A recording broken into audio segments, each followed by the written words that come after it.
सहनावतु सहनौ भुनक्तु सह वीर्यं करवावहै तेजस्विनावधीतमस्तु मा विद्विषावहै।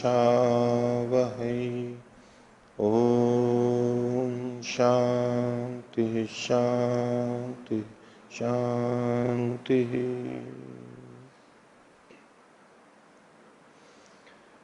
न्याय दर्शन की 31वीं कक्षा न्याय दर्शन के द्वितीय अध्याय का प्रथम आनेक चल रहा है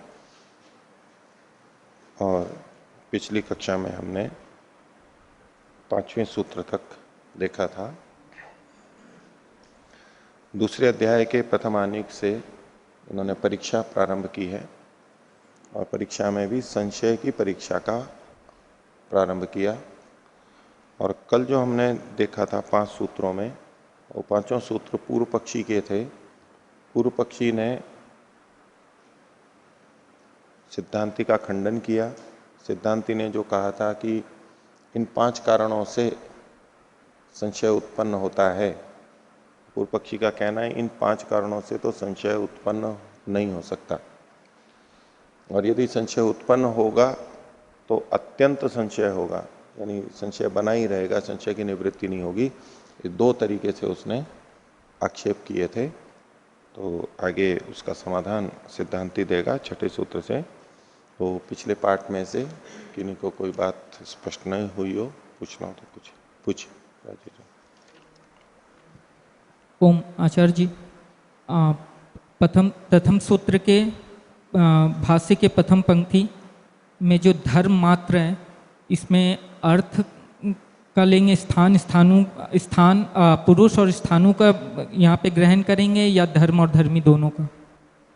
देखो, पुरुष और स्थाणु जो आप पूछ रहे हो वो तो दोनों धर्मी हैं, और दूसरा आप कह रहे हो कि धर्म और धर्मी दोनों का ग्रहण करेंगे या धर्म और धर्मी का ग्रहण करेंगे। तो आपका प्रश्न एक तरह से यूं बनेगा कि केवल धर्मी का ग्रहण करेंगे अथवा धर्म और धर्मी का ग्रहण करेंगे।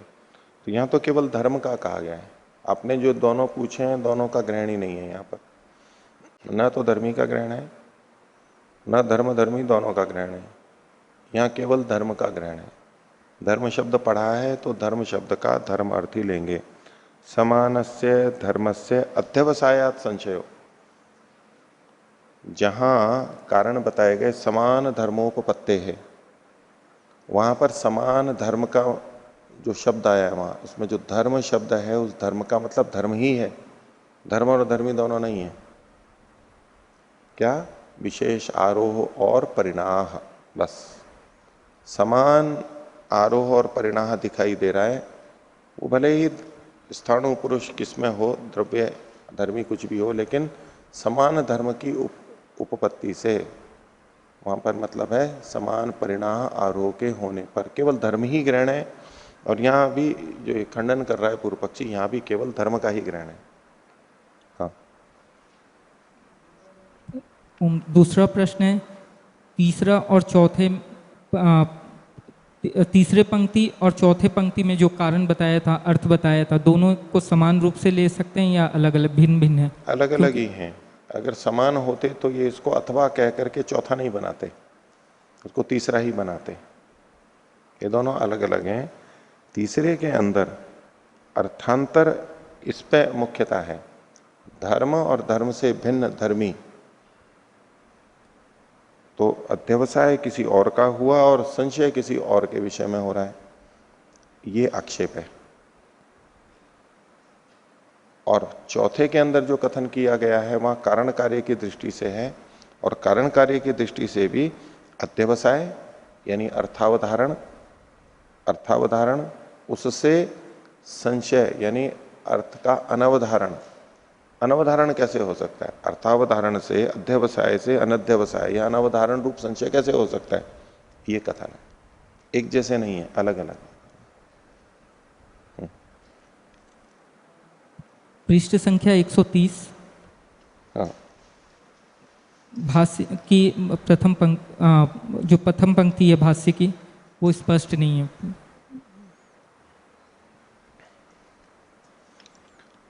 सूत्र का, प्रथम सूत्र का जो अंतिम भाग है, अन्यतर धर्म अध्यवसायात वा न संशय, अन्यतर धर्म अध्यवसायात, इसको यहां पर खोला गया है।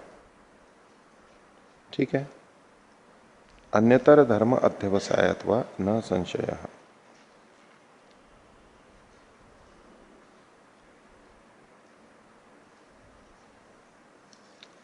अब इसको यहां पर देखिए, अन्यतर को का मतलब है दो में से कोई सा एक, कोई सा। ठीक है, तो एक सामान्य धर्म, एक विशेष धर्म, ऐसे दो भाग कर लेंगे धर्मों के। समान धर्म के अध्यवसाय से और विशेष धर्म की अपेक्षा से, ये उसने कहा था सिद्धांति ने। तो अब आप एक ही अर्थ क्यों देख लीजिए, अन्यतर धर्म अध्यवसायत वा अध्यवसायाच संशयो न भवति, किसी एक धर्म के अध्यवसाय से संशय नहीं होता, किसी भी एक के।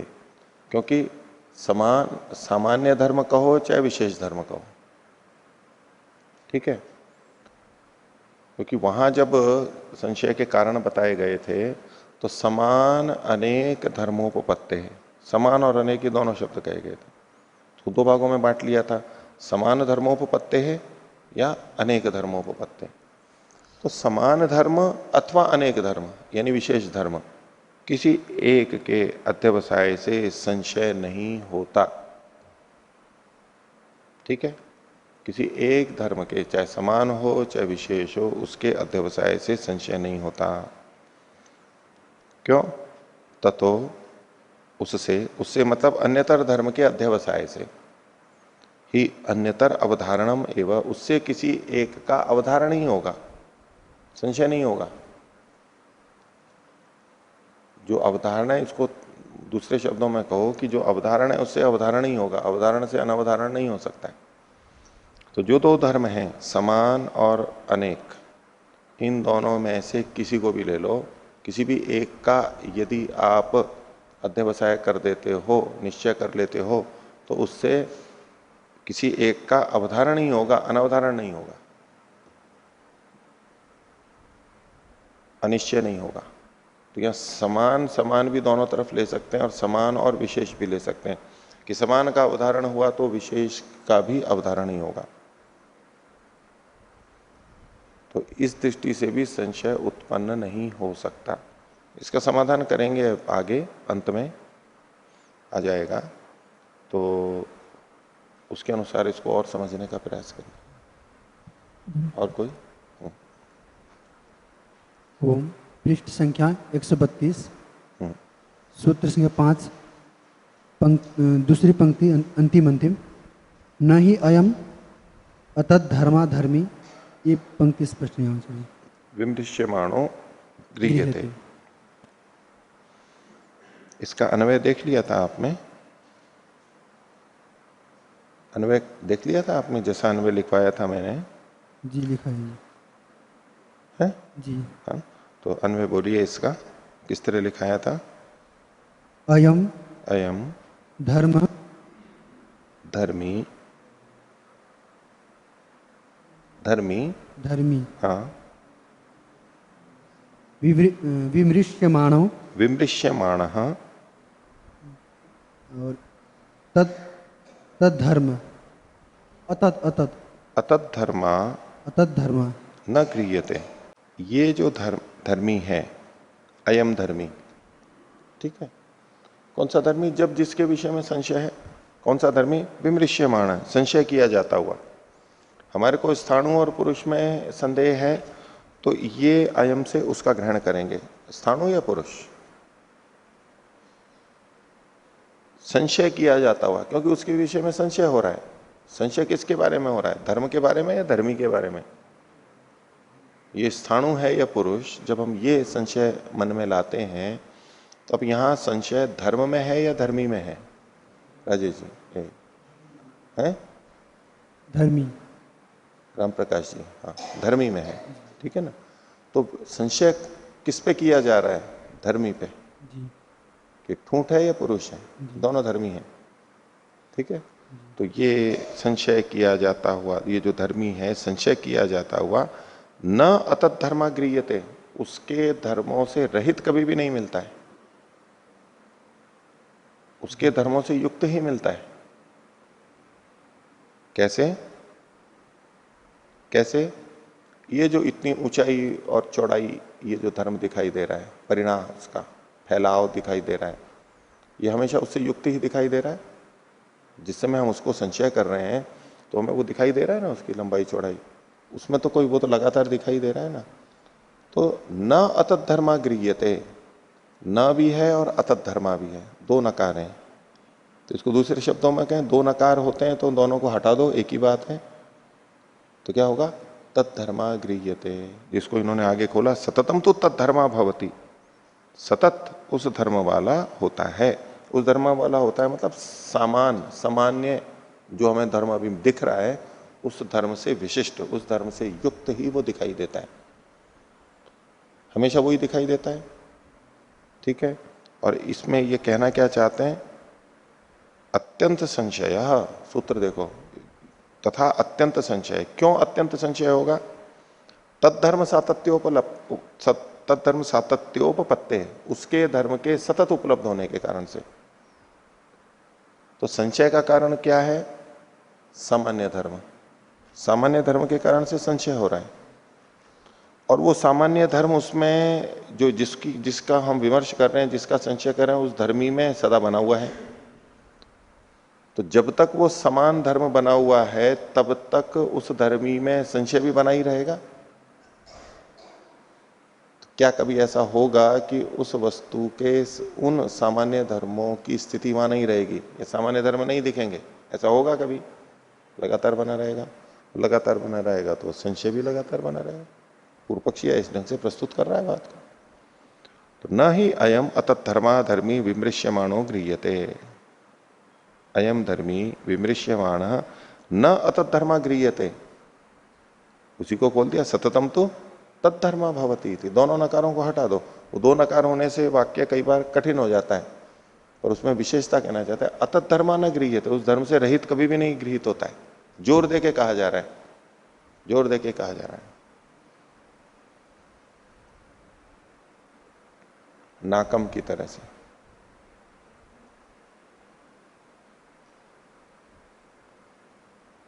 ये न नाक, नाक किसको कहते हैं? इसको कहते हैं।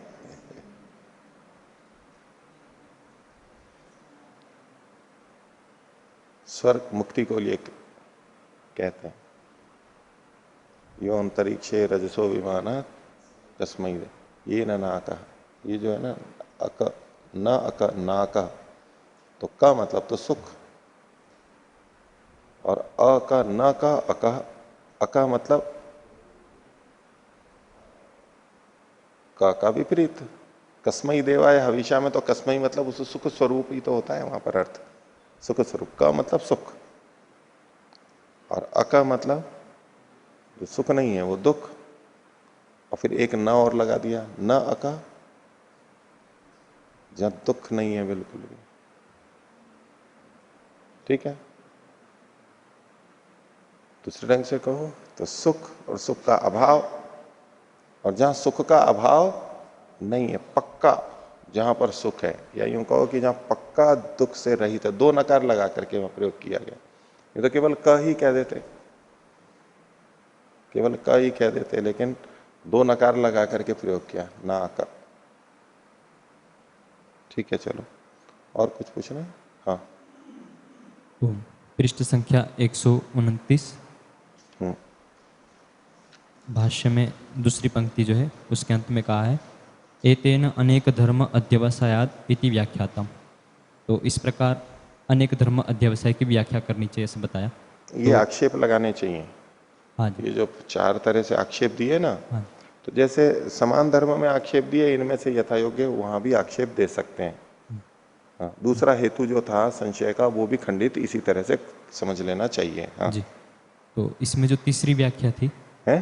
तीसरी जो व्याख्या है, हाँ। अथवा समान धर्म अध्यवसायाद अर्थांतरभूति धर्मणि वाली, इस व्याख्या में अनेक धर्म वाला कैसे घटाएंगे ये समझ में नहीं आ रहा। अनेक धर्म के अध्यवसाय से, ठीक है, यानी विशेष धर्म के अध्यवसाय से अर्थांतरभूत धर्मी में संशय कैसे उत्पन्न होता है। विशेष धर्म तो मिल रहा है, और संशय किस में है? संशय धर्म में है या धर्मी में है? धर्मी में है। हमेशा संशय तो धर्मी में ही है, यहां जो उदाहरण दिए गए हैं। तो विशेष धर्म तो मिल रहा है हमारे को, अध्यवसाय हो रहा है, और संशय हो रहा है धर्मी में, तो अन्यतार्थ हो गया ना ये। अर्थांतरभूत में धर्मी में, धर्म में तो निश्चय है और धर्मी में संशय हो रहा है, ये की बात वहां भी घट जाएगी। जैसे उदाहरण दिए थे उस समय कि जैसे हॉकी के खिलाड़ी है, 2 टीम है, तो एक लाल रंग की एक काली रंग की है, और एक अलग रंग के खिलाड़ी मिल रहा है कोई, तो उसमें हमको संशय होता है विशेष धर्मों को देख के कि ये कौन से पक्ष का है। तो वहाँ धर्मी में क्या संशय ऐसे स्पष्ट नहीं हो रहा। उसके अंदर उस वर्ग को लेंगे, समूह को लेंगे, जो टीम है उसको लेंगे। टीम एक द्रव्य है कि किस टीम का है। मनुष्य में तो संशय नहीं, ये दिख रहा है कि ये मनुष्य है, ये मनुष्य है, लेकिन ये किस वर्ग का है, किस टीम का है। टीम को एक द्रव्य मान करके करेंगे। समुदाय, ये किस समुदाय का है, इस समुदाय का है या इस समुदाय का है, इसमें संदेह उत्पन्न हो रहा है, उसको द्रव्य मानेंगे, धर्मी मानेंगे। और वो तो मैंने उदाहरण दिया था, अब उसको छोड़ दो अगर संगत नहीं लगता है तो। वैसे तो लग जाएगा, वो केवल समझाने के लिए कि विशेष से भी संशय हो सकता है, उसको समझाने के लिए केवल दिया था। बाकी शास्त्रीय उदाहरण इन्होंने दे रखे हैं, घट जाएंगे। हाँ। और वहां पर भी कि मान लो शब्द है या तो पृथ्वी है, ये किसके अंतर्गत आएगा? द्रव्य में आएगा, गुण में आएगा, कर्म में आएगा, तो वो भी समूह ही तो है। शब्द है, वो द्रव्य है, गुण है, कर्म है। किंतु जो हमको धर्म दिख रहा है, हाँ, उससे तो धर्मी का तो निश्चय हो चुका है, उसके आगे फिर संशय हो रहा है, इस तरह हो रहा है। नहीं तो संशय जिसमें हो रहा है, हमें विशेष धर्म दिखे और धर्मी मतलब तो वो व्यक्ति दिखाई दे रहा है, जी। वो द्रव्य दिखाई दे रहा है, लेकिन वहां संशय का स्वरूप क्या है? ये किस वर्ग में है? वो वर्ग भी, समूह भी वो धर्मी ही है। जिसमें ये अनेक लोग मिलकर के एक पूरी टीम बन रही है, वो एक धर्मी है। ठीक है, परंपरा से थोड़ा आगे चले जाओ। ठीक है, और यूं तो सामने भी हमारे को जो आरोह परिणाम दिखाई दे रहा है, मान लो सामान्य वाला, उसमें भी ये तो पता ही लग रहा है कि कुछ है, यहां पर कुछ है, कुछ द्रव्य है, ये तो पता लग ही रहा है। लेकिन कौन सा द्रव्य है, स्थाणु है या पुरुष है, इसमें संदेह है, विशिष्ट नहीं हो पा रहा है। कुछ तो है, इतना तो निश्चय है ना। ये लंबाई चौड़ाई दिख रही है, सांप जैसा ये टेढ़ा मेढ़ा दिख रहा है, गोल दिख रहा है, तो कुछ द्रव्य है, इसमें कोई संदेह नहीं है हमारे को। संदेह क्या है कि कौन सा द्रव्य है, अब ये संदेह का विषय है हमारा, है लेकिन वो भी धर्मी। यहां पर भी है कि एक मनुष्य तो दिखाई दे रहा है खिलाड़ी, लेकिन वो किस समूह का है, इसमें हमारे को संदेह है। और जो सूत्र में जो अन्यतर धर्म अध्यवसायात, इसको जो आपने बताया था कि समान धर्म या अनेक धर्म में से किसी एक धर्मों के अध्यवसाय होने पर, तो ऐसा जैसे सूत्र था वहाँ पे, तो सूत्र में तो समुचित रूप में तो कहा नहीं था कि दोनों धर्म जब उपलब्ध होंगे तब संशय होगा। उसका समाधान अगर इतने से हो जाएगा, पहले वाले से, समान अनेक धर्म अध्यवसायात। ठीक है, एतेन अनेक धर्म अध्यवसायदिति व्याख्यातम, उस वो एक अलग प्रश्न हो गया। और इसके साथ अन्यतर धर्म अध्यवसायत्वा, अब इसकी व्याख्या आगे देखते हैं। देखो आज जो इसका समाधान कर रहे हैं उसको देखते हुए इसका अर्थ लगाएंगे। ये वाक्य अपने आप में अनेक अर्थ इसीलिए तो कर रहे थे हम, कि भाई इस तरह हो सकता है, इस तरह हो सकता है। जो 130वें की पहली पंक्ति है उसकी अनेक ढंग से व्याख्या का प्रयास कर रहे थे, भैया क्या होना चाहिए, क्योंकि थोड़ा अलग अलग अर्थ लिया जाता है उसका। तो आज समाधान देखेंगे, समाधान के अनुसार इस पर और विचार कर लेंगे। ठीक है, तो आगे देखिए, पृष्ठ संख्या 132, न्याय दर्शन की 31वीं कक्षा, अध्याय 2, आनिक 1 और सूत्र संख्या 6। तो संशय पर जो आक्षेप पूर्व पक्षी ने दिए थे उनका उत्तर सिद्धांती दे रहा है।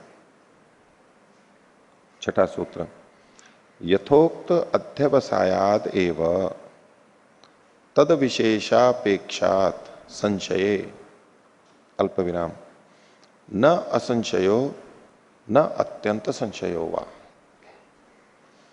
पूर्व पक्षी ने कई बातें रखते हुए दो तरह से कहा था कि एक तो कहा था न संशय, न संशय, और दूसरा कहा था अत्यंत संशय। इसमें अंत में क्या कहा? न असंशय। आपका कथन न तो असंशय होगा, यानी संशय होगा। पूर्व पक्षी ने कहा था न संशय, ये कह रहा है कि न असंशय। न संशय उसको मिला दोगे तो असंशय, उसका न असंशय, न तो असंशय होगा यानी संशय होगा, लेकिन उसके असंशय का निषेध कर रहे हैं, क्योंकि पूर्व पक्षी ने कहा था ना न संशय, उसका निषेध किया, तो इसलिए कहा न संशयो, न तो असंशय होगा और न अत्यंत संशय होगा। और पूर्व पक्षी ने दूसरा कहा था कि फिर तो अत्यंत संशय प्रसक्त हो जाएगा, दोष आएगा, तो बोले अत्यंत संशय भी नहीं होगा, यानी संशय होगा भी और संशय का समाधान भी होगा। दोनों बातें हैं यहां पर। क्यों? बोले हमारा लक्षण बिल्कुल ठीक है। यथोक्त अध्यवसायाद एव, जैसा हमने कहा था वैसे अध्यवसाय से ही होगा संशय। अध्यवसाय से संशय होगा। अब उसमें दो तरह से जो पूर्व पक्षी ने आक्षेप किए थे, सिद्धांती भाष्य में भाष्यकार उसको दो ढंग से अलग से बताएंगे। वहां क्या था? समान अनेक धर्मोपपत्ते है, धर्म की उपपत्ति शब्द पे। तो सिद्धांती ये बताएगा कि जैसा हमने कहा था वहां पर अध्यवसाय अर्थ ही है। अध्यवसाय, पूर्व पक्षी ने जो पहले कहा कि धर्म मात्र से संशय नहीं होगा, अध्यवसाय से संशय होगा, तो सिद्धांती कह रहा है कि हाँ, हम भी यही कह रहे हैं कि अध्यवसाय से ही होगा। आपने ये क्यों समझ लिया कि हम धर्म मात्र से संशय की बात कह रहे हैं? अध्यवसाय ही कह रहे हैं हम। कैसे हमारे वाक्य से अध्यवसाय आ रहा है उसको भाष्यकार बताएंगे। तो कहा यथोक्त अध्यवसायाद एव। दूसरा, पूर्व पक्षी ने कहा था कि अध्यवसाय से यानी निश्चय से संशय कैसे हो सकता है? तो कहेगा कि नहीं, निश्चय से भी संशय हो सकता है। क्यों? तद विशेषापेक्षात संशय, वहां विशेष की अपेक्षा होने से संशय कहा गया था। ये नहीं कहा गया था कि अध्यवसाय से संशय हो रहा है। वहां सिद्धांति ने क्या कहा था? विशेषापेक्ष। संशय जो होता है वो विशेष की अपेक्षा रखते हुए होता है। अब आप ध्यान दीजिए कि पूर्व पक्षी ने जितना भी खंडन किया उसमें विशेषापेक्ष को छुआ तक नहीं है उसने। समान धर्मोपपत्ते, अनेक धर्मोपपत्ते, विप्रतिपत्ते, उपलब्धि अव्यवस्था था, अनुपलब्धि अव्यवस्था था, बस यहीं पर ही घुमा रहा है वो सारा। सिद्धांति का जो पूरा कथन था वो विशेषापेक्ष तो सब जगह जुड़ा हुआ था।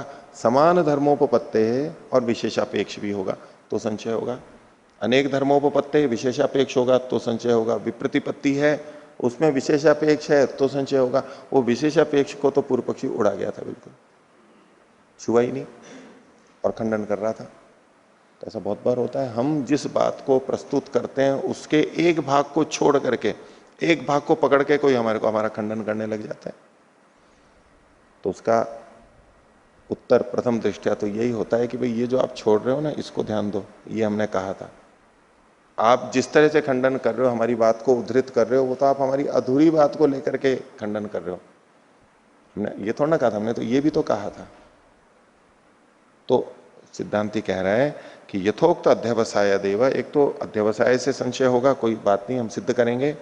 और तद विशेषापेक्षात संशय, विशेष की अपेक्षा में संशय होने से न असंशय और न अत्यंत संशय होगा। न तो असंशय होगा और न अत्यंत संशय होगा, यानी संशय भी होगा और उसका निवारण भी होगा। विशेषापेक्ष होते हुए ये हमारे को विशेष ध्यान रखना है। आगे देखिए, भाष्यकार इसको खोल रहे हैं, संशयानुत्पत्ति ही संशयानुच्छेदश्च न प्रसज्यते। संशय की अनुत्पत्ति यह है न संशय करके जो पूर्व पक्षी ने कहा था, न संशय, इसका मतलब ये होगा कि संशय की उत्पत्ति नहीं होगी, संशय होगा नहीं, न संशय, संशय नहीं होगा, इसका मतलब है संशय की अनुत्पत्ति जो आपने कहा था। और अत्यंत संशय का मतलब है संशयानुच्छेद, संशय का उच्छेद नहीं होगा, संशय हटेगा नहीं। संशय पैदा हो गया तो वो हटेगा नहीं, और हटेगा नहीं का तो क्या मतलब हुआ, लगातार बना रहेगा। इसी को तो कह रहे हैं कि अत्यंत संशय होगा, संशय समाप्त नहीं होगा। तो जो आपने कहा था, पूर्व पक्षी को कह रहे हैं संशय की अनुत्पत्ति ही, संशयानुत्पत्ति ही, और संशय अनुच्छेद, संशय का न हटना, ये जो दो बातें आपने कही थी, ये न प्रसज्यते, ये दोनों प्रसक्त नहीं होती हैं, यहां दोष आता ही नहीं है। आपने जो दोष दिखाया कि संशय नहीं होगा या अत्यंत संशय होगा, ये दोनों ही दोष बनते ही नहीं है, ये दोनों प्रसक्त नहीं होते। कैसे नहीं होते, उसको तो कारण खोल के बताएंगे। ये एक प्रतिज्ञा हुई सिद्धांति की तरफ से, पूर्व पक्षी ने जो खंडन किया उसका कहा कि आपने जो दो दोष बताए, न संशय और अत्यंत असंशय, संशय की अनुत्पत्ति और संशय का अनुच्छेद, ये दोनों ही नहीं बनते, ये सिद्ध नहीं होते हैं आपके। तो पूर्व पक्षी पूछता है कथम, कैसे सिद्ध नहीं होते, हमने तो सिद्ध करके बताए थे। तो देखो, बोले यत्तावत, जो आपने ये कहा था, क्या कहा था, विपरीत अल्प विराम प्रारंभ कीजिए यहां से, समान धर्म अध्यवसाय संशय हेतु, अल्प विराम, न समान धर्म मात्रम इति, यहां बंद कर लीजिए। समान धर्म अध्यवसाय संशय हेतु, समान धर्म का जो अध्यवसाय है वो संशय का हेतु है, अध्यवसाय पे ध्यान देना। न समान धर्म मात्रम इति, समान धर्म का होना, विद्यमानता मात्र संशय का हेतु नहीं बनता है।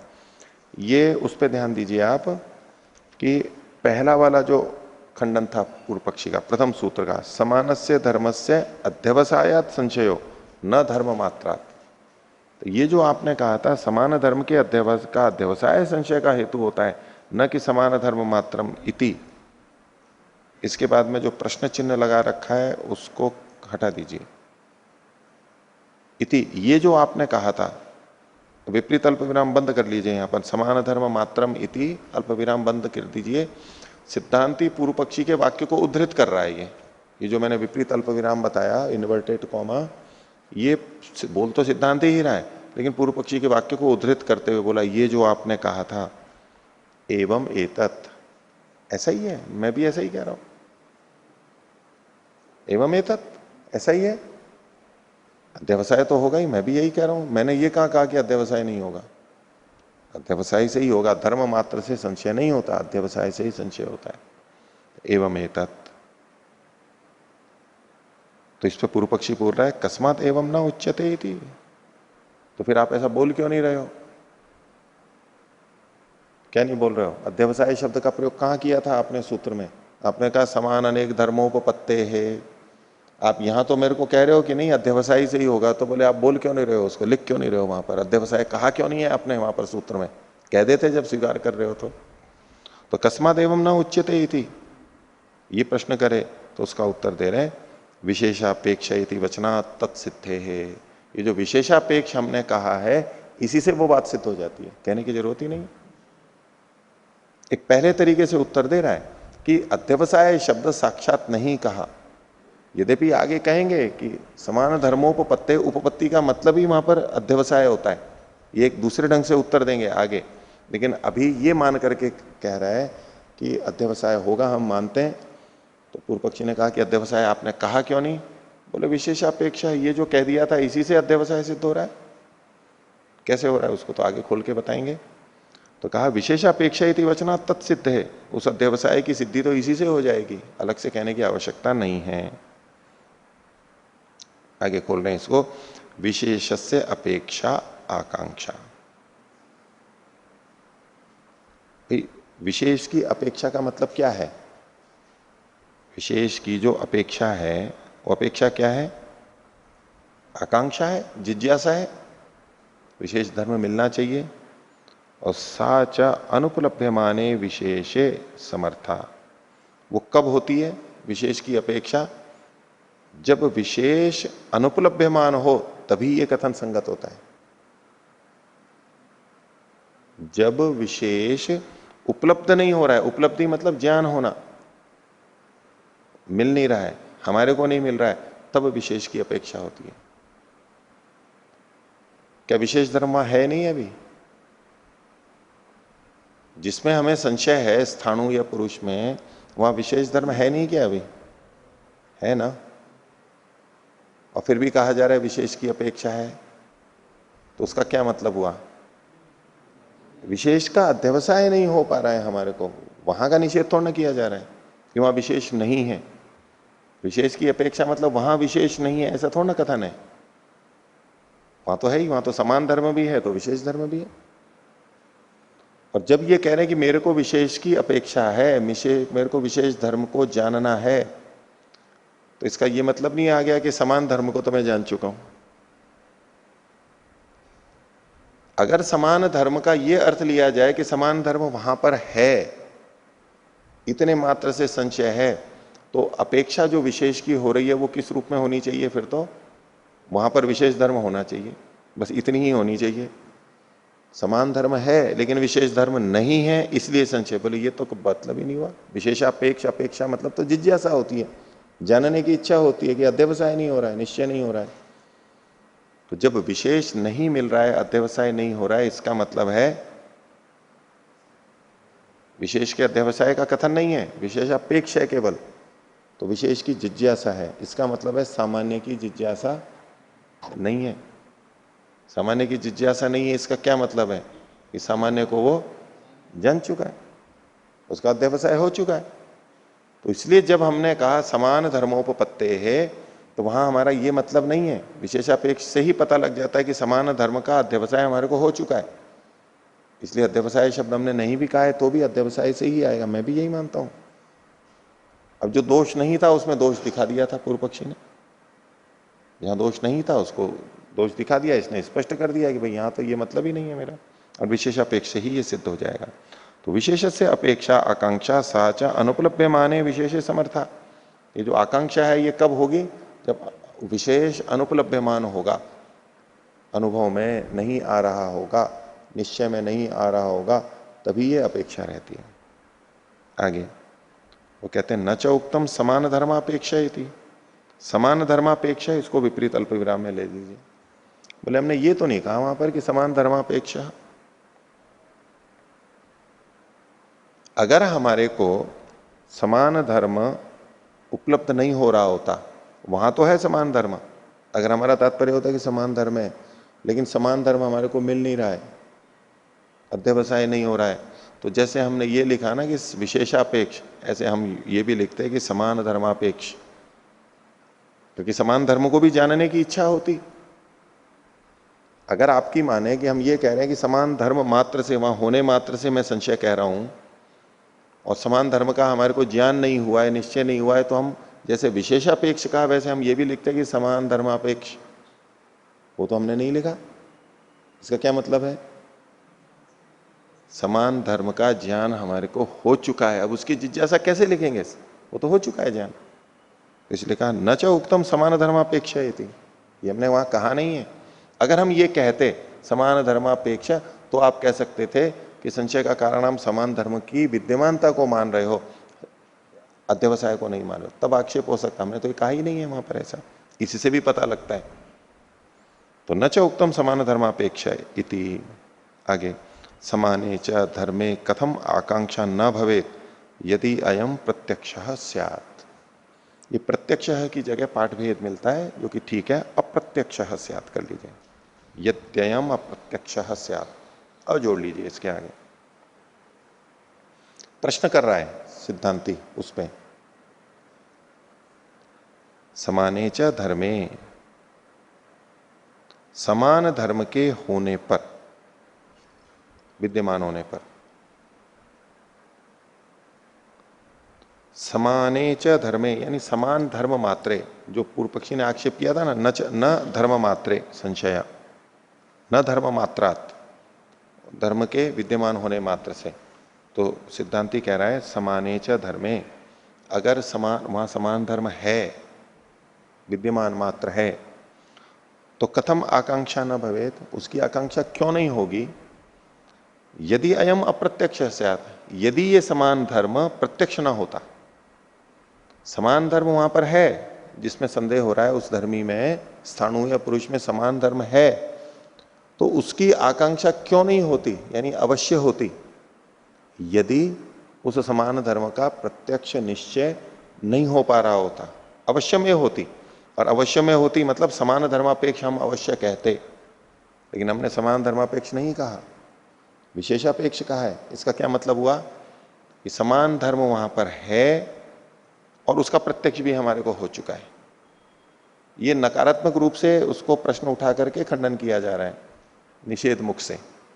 नकारात्मक गलत अर्थ में नहीं कह रहा हूं, निषेध मुख से। वाक्य की रचना इस तरह की है, समाने च धर्मे कथम आकांक्षा न भवेत, काकुध्वनि से, अर्थात अवश्यमय भवेत, कैसे नहीं होती, यानी अवश्य होती। यदि अयम अप्रत्यक्ष साथ, यदि ये समान धर्म अप्रत्यक्ष होता, मेरे को पता नहीं लगता, ज्ञात नहीं होता, निश्चय नहीं होता, तो उसकी आकांक्षा क्यों नहीं होती, अवश्य होती। एक काकुध्वनि में कहा जाता है। निषेध करते हुए बोले आप भोजन करेंगे, क्यों नहीं करूंगा मैं भोजन, इसका क्या मतलब हुआ, अवश्य करूंगा। एक काकुध्वनि बोलते हैं इसको, निषेध मुख से, वाक्य निषेध मुख से है, क्यों नहीं करूंगा, लेकिन उसका तात्पर्य कहां पर है, अवश्य करूंगा। क्यों नहीं करूंगा, अवश्य, क्यों नहीं, आपकी मोटरसाइकिल ले सकता हूं, क्यों नहीं। अंग्रेजी में बोलते हैं वाई नॉट, बहुत बोलते हैं, क्यों नहीं, वाई नॉट, क्यों नहीं, और फिर बोलते हैं श्योर, अवश्य, वाई नॉट, श्योर। श्योर को ना भी बोले, क्यों नहीं, अवश्य, अवश्य ना भी बोले तो भी क्यों नहीं से वो बात समझ में आ जाती है, लेकिन फिर भी अभिव्यक्ति भी कर देते हैं, अभिव्यक्ति भी कर देते हैं, क्यों नहीं, अवश्य। विनम्रता में कहते हैं, आए किसी के घर में, थोड़ा पानी पीने को मिलेगा। एक तो सीधा यूं कहे थोड़ा पानी पिलाना, या यूं कोई कहेगा भाई मेरे को प्यास लग रही है, अर्थ तो वही निकलेगा, प्यास लग रही है मतलब पानी दो, या यूं कहेंगे कि थोड़ा पानी पिलाना। अब विनम्रता में ये भाषा भी प्रयोग हुई थी, क्या कुछ पानी मिल सकता है पीने को, तो गृह स्वामी क्या बोलेगा, हाँ अवश्य, क्यों नहीं, क्यों नहीं मिलेगा, अवश्य मिलेगा। उस भाषा में ये कि समाने च धर्मे कथम आकांक्षा न भवेत यदि अयम अप्रत्यक्ष स्यात् एतेन सामर्थ्येन विज्ञायते समान धर्म अध्यवसायाति थी। बोले इस सामर्थ्य से, ये शब्द का सामर्थ्य होता है बात को कहने का। इसको मीमांसा वाले थोड़ा मीमांसा की दृष्टि से भी कह सकते हैं कि वाक्यार्थबोध क्या था। ये जो सारी विवेचना की जा रही है, कैसे की जा रही है कि मैंने जो कहा था, यानी जो सूत्र कहा था उसमें ये वाक्यार्थबोध था, शब्द भले ही ना हो लेकिन वो अर्थ वहां से निकल रहा था। वक्ता कहना क्या चाहता है उनके अन्य शब्दों से भी निकल करके आता है, क्योंकि वाक्य में जो लिखा है मात्र उतना ही अर्थ नहीं होता है, वो शब्द जिस ढंग से कहे गए होते हैं उससे और उसके आसपास की या न कही भी चीज भी वहां से लक्षित होती है, पता लग जाती है, निश्चित पता लगती है कि नहीं यही कह रहा है व्यक्ति। और ऐसा हर भाषा में प्रयोग होता है, सभी भाषा में ऐसा ही प्रयोग होता है, कम या अधिक। तो बोले एतेन सामर्थ्येन, इस सामर्थ्य से। इसके लिए यहां पर दूसरे ढंग से भी कह देते हैं, समान धर्म प्रत्यक्ष की सत्ता के सामर्थ्य से। जो समान धर्म है उसके प्रत्यक्ष की वहां पर सत्ता है, यानी प्रत्यक्ष हुआ है इस सामर्थ्य के कारण से। पीछे जो सिद्ध कर दिया इन्होंने, बिना उसके कैसे, यानी वो तो प्रत्यक्ष होगा ही। तो एतेन सामर्थ्येन, सामर्थ्येन, इसको दूसरे ढंग से कहते हैं प्रत्यक्ष रूपी सामर्थ्य से। और केवल वाक्य के सामर्थ्य से भी हम कह सकते हैं। तो एतेन सामर्थ्येन विज्ञायते, इस सामर्थ्य से क्या पता लगता है, समान धर्म अध्यवसायादिति। ये जो संदेह होता है समान धर्म के अध्यवसाय से होता है, यानी अध्यवसाय वहां से गृहीत हो ही रहा है, अध्यवसाय वहां आ ही रहा है। तो सिद्धांति ने जब ये कहा था ना एवं एतत्, ऐसा ही तो है, ऐसा ही तो है, एवं एतत् ऐसा ही है, ऐसा ही तो है, उलाने में कहते हैं ना। आपने कहा, पूर्व पक्षी ने कहा कि समान धर्म के अध्यवसाय से निश्चय होता है, धर्म मात्र से नहीं, ऐसा ही तो है, एवं एतत् एवमेव एतत्, ऐसा ही तो है, ऐसा ही तो मैंने कहा था।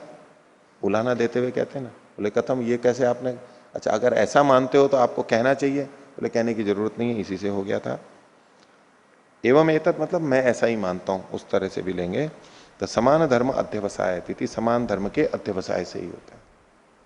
तो पहला वाला जो आक्षेप था उसका उत्तर दे दिया कि धर्म मात्र का कथन नहीं कर रहा हूं मैं, अध्यवसाय का ही कथन किया है मैंने।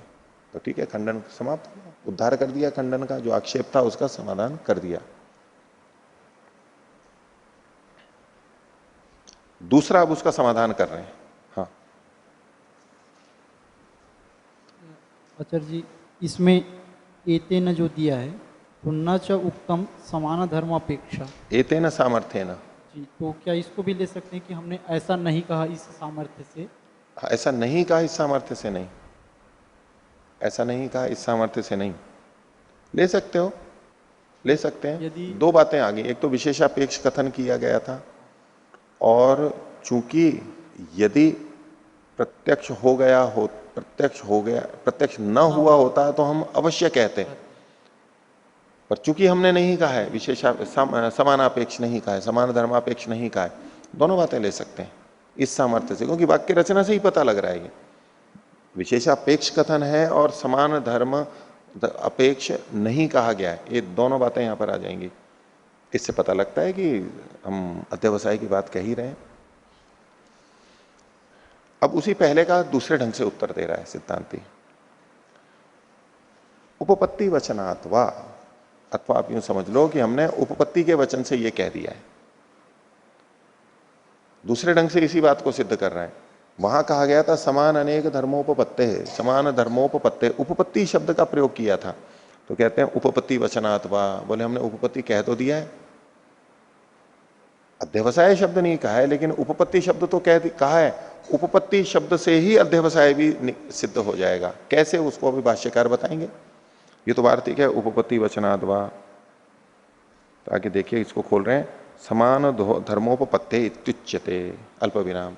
हमारे द्वारा क्या कहा गया है वहां पर, समान धर्मोपपत्ते, एक अंश को ले लिया, अनेक धर्मोपपत्ते वहां सब वहां भी घट जाएगा जू का तू। तो यहां हमारे द्वारा कहा गया था समान धर्मोपपत्ते इत्युच्यते, न च अन्या सद्भाव संवेदनात्रिते समान धर्मोपपत्तिरस्ति। जो समान धर्मोपपत्ति थी, वाक्य रचना का अर्थ मैं अभी बताऊंगा, पहले तात्पर्य समझ लो। जो हमने कहा था समान धर्मोपपत्ते है, ये जो समान धर्म की उपपत्ति है, ये वहां उपलब्ध समान धर्म की संवेदना के बिना हो ही नहीं सकती।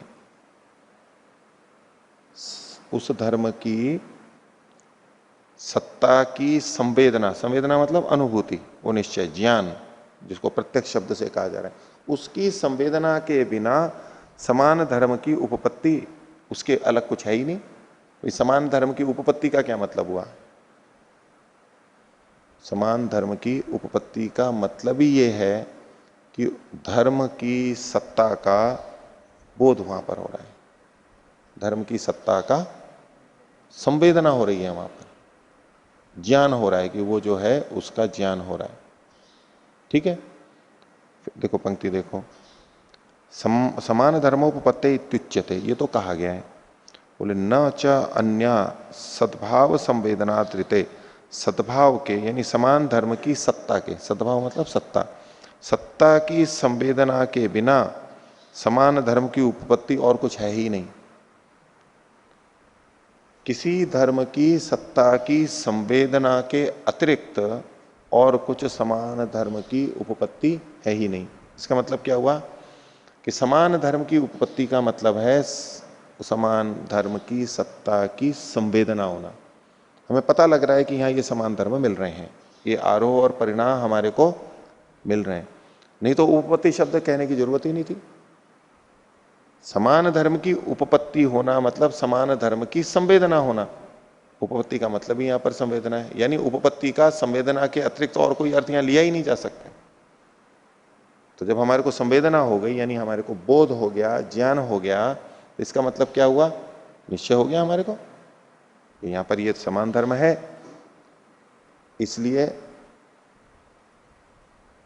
वो शब्द हमने भले ही नहीं प्रयोग किया है, अध्यवसाय शब्द भले ही प्रयोग नहीं किया है, लेकिन ये तो उपपत्ति से ही आएगा। उस उपपत्ति का मतलब ही यही है।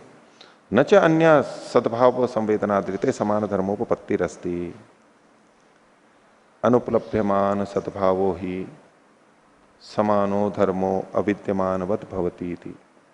उसको थोड़ा पलट करके दूसरे पक्ष से बता रहे हैं कि यदि किसी वस्तु का सद्भाव अनुपलभ्यमान है, सद्भाव मतलब सत्ता का होना, या धर्म से संबंधित है तो उसको धर्म की सत्ता का होना, यदि अनुपलभ्यमान है तो अनुपलभ्यमान सद्भावो ही समानो धर्मो, यदि वो समान धर्म, सामान्य धर्म होते हुए अनुपलब्ध हो रहा है तो वो अविद्यमानवत भवति, वो अविद्यमान के समान ही होता है, उसकी सत्ता भी नहीं मानी जा सकती। ये थोड़ा ना कह सकते हैं कि यहां पर इसकी सत्ता है।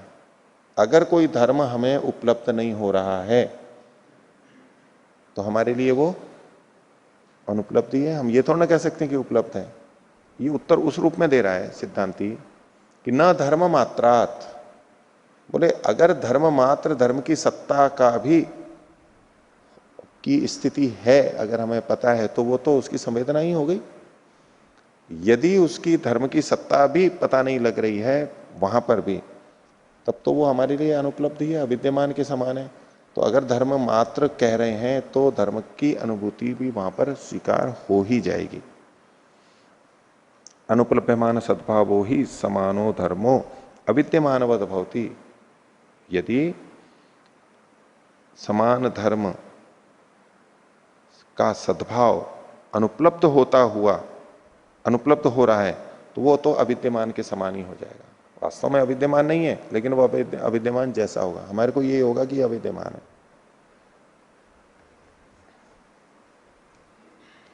और इसी में आगे खोल रहे हैं कि विषय शब्देन च विषयेण प्रत्यय से अभिधानम, वार्तिक है ये।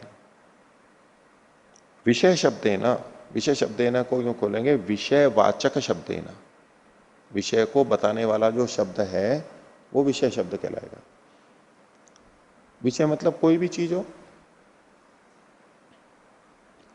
चाहे तो हम कहें कि ये वृक्ष, हमारे ज्ञान का विषय ये वृक्ष बना हुआ है, ठीक है, ये विषय है जो ज्ञान का हमारा आलंबन बनता है, वो विषय कहलाएगा। चाहे पेड़ है, चाहे गाय है, चाहे मनुष्य है, पत्थर है, कुछ भी, वो विषय कहलाता है।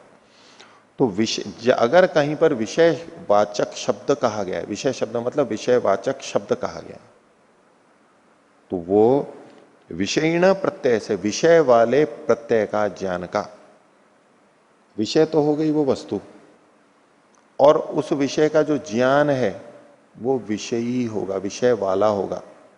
तो विषयीण प्रत्यय से, विषयीण का मतलब है यहां पर प्रत्यय, प्रत्यय से, विशेषण विशेष भाव इनमें, विषयीण प्रत्यय से अभिधानम, वो उसी को कथन कर रहा होता है। जब हम यूं कहें कि वृक्ष, ये वृक्ष है, तो जब हम ये प्रयोग करेंगे तो इसका मतलब है ये वृक्ष का ज्ञान हम बोल रहे हैं, हमें वृक्ष का ज्ञान हो रहा है। जब हम कहते हैं कि यहां वृक्ष है, इसका मतलब क्या हुआ, हमें वृक्ष का ज्ञान हो रहा है, वो वहां साथ में जुड़ा हुआ ही है। तो विषय शब्देन च विषयिण प्रत्यय से अभिधानम, इसको ये उदाहरण देके बता रहे हैं। यथा लोके, जैसे कि लोक में देखा जाता है। लोके के बाद में विपरीत अल्प विराम लीजिए, धूमेन अग्निरनुमीयते, धूमेन अग्निरनुमीयते, इसको अनुमीयते के बाद में अल्प विराम, विपरीत अल्प विराम बंद कर लीजिए। हम पीछे देख के आए पंचावयव, उसके आधार पे हम कह सकते हैं ना कि धुएं से अग्नि का अनुमान होता है। धूमेन अग्निरनुमीयते, धुएं से अग्नि का अनुमान होता है, ठीक है। तो यहां पर जो ये धूमेन शब्द है, इसका क्या मतलब है? धुएं से अग्नि का ज्ञान होता है, या धुएं का मतलब धुआं है या धुएं का ज्ञान है? धुएं के ज्ञान से अग्नि का ज्ञान होता है, अनुमान होता है, या केवल धुआं है उतने मात्र से अग्नि का ज्ञान हो जाता है? कि अग्नि है और वहां धुआं है, और चूंकि वहां धुआं है तो हम सबको ज्ञान हो जाएगा अग्नि का, केवल धुएं की सत्ता मात्र से। जैसे कि यहां इसने पूर्व पक्षी ने कहा था ना, अध्यवसाय से ज्ञान होता है, धर्म मात्र से नहीं। तो बोले कि अगर शब्द पढ़ा भी गया है धर्म मात्र का, विषय का, उस वस्तु का, तो भी वहां पर ज्ञान तो गृहीत ही हो जाता है, अंतर्भावित है वो। तो कहा धूमेन अग्नि अनुमीयते, धुएं से अग्नि का ज्ञान होता है, इत्युक्ते, ऐसा कहने पर, अगर ऐसा वचन होता है, लोक में ऐसा बोला भी जाता है, धूम दर्शनेन अग्निरनुमीयते इति ज्ञायते। ये धूम दर्शनेन, यहां से विपरीत अल्पविराम लीजिए, अनुमीयते पे बंद कर लीजिए। धूम दर्शनेन अग्निरनुमीयते इति ज्ञायते, धुएं के दर्शन से, दर्शन मतलब ज्ञान से अग्नि का अनुमान होता है, यही अर्थ लिया जाता है। धुएं से अग्नि का ज्ञान होता है, इसका मतलब है धुएं को देखने से, यानी धुएं के ज्ञान से अग्नि का ज्ञान होता है, यही तो मतलब है इस वाक्य का। वाक्यार्थ बोध क्या है? अगर केवल शब्दों पे जाएंगे, धुएं से अग्नि का ज्ञान होता है, तो कोई धुएं का मतलब धुआं का विषय लेगा ज्ञान को छोड़ करके, तो संगति नहीं लगता है वहां पर। तो धुएं से अग्नि का ज्ञान होता है मतलब धुएं के ज्ञान से अग्नि का ज्ञान होता है, यही अर्थ लिया जाता है।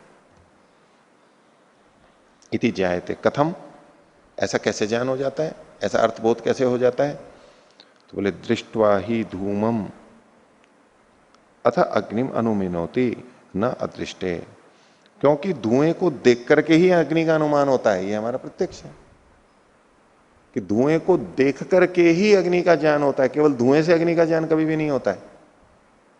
न अदृष्टे, अगर धुएं को देखा नहीं है तो अग्नि का ज्ञान नहीं होगा, धुएं से कभी भी अग्नि का ज्ञान नहीं होगा यदि धुएं को देखा नहीं है।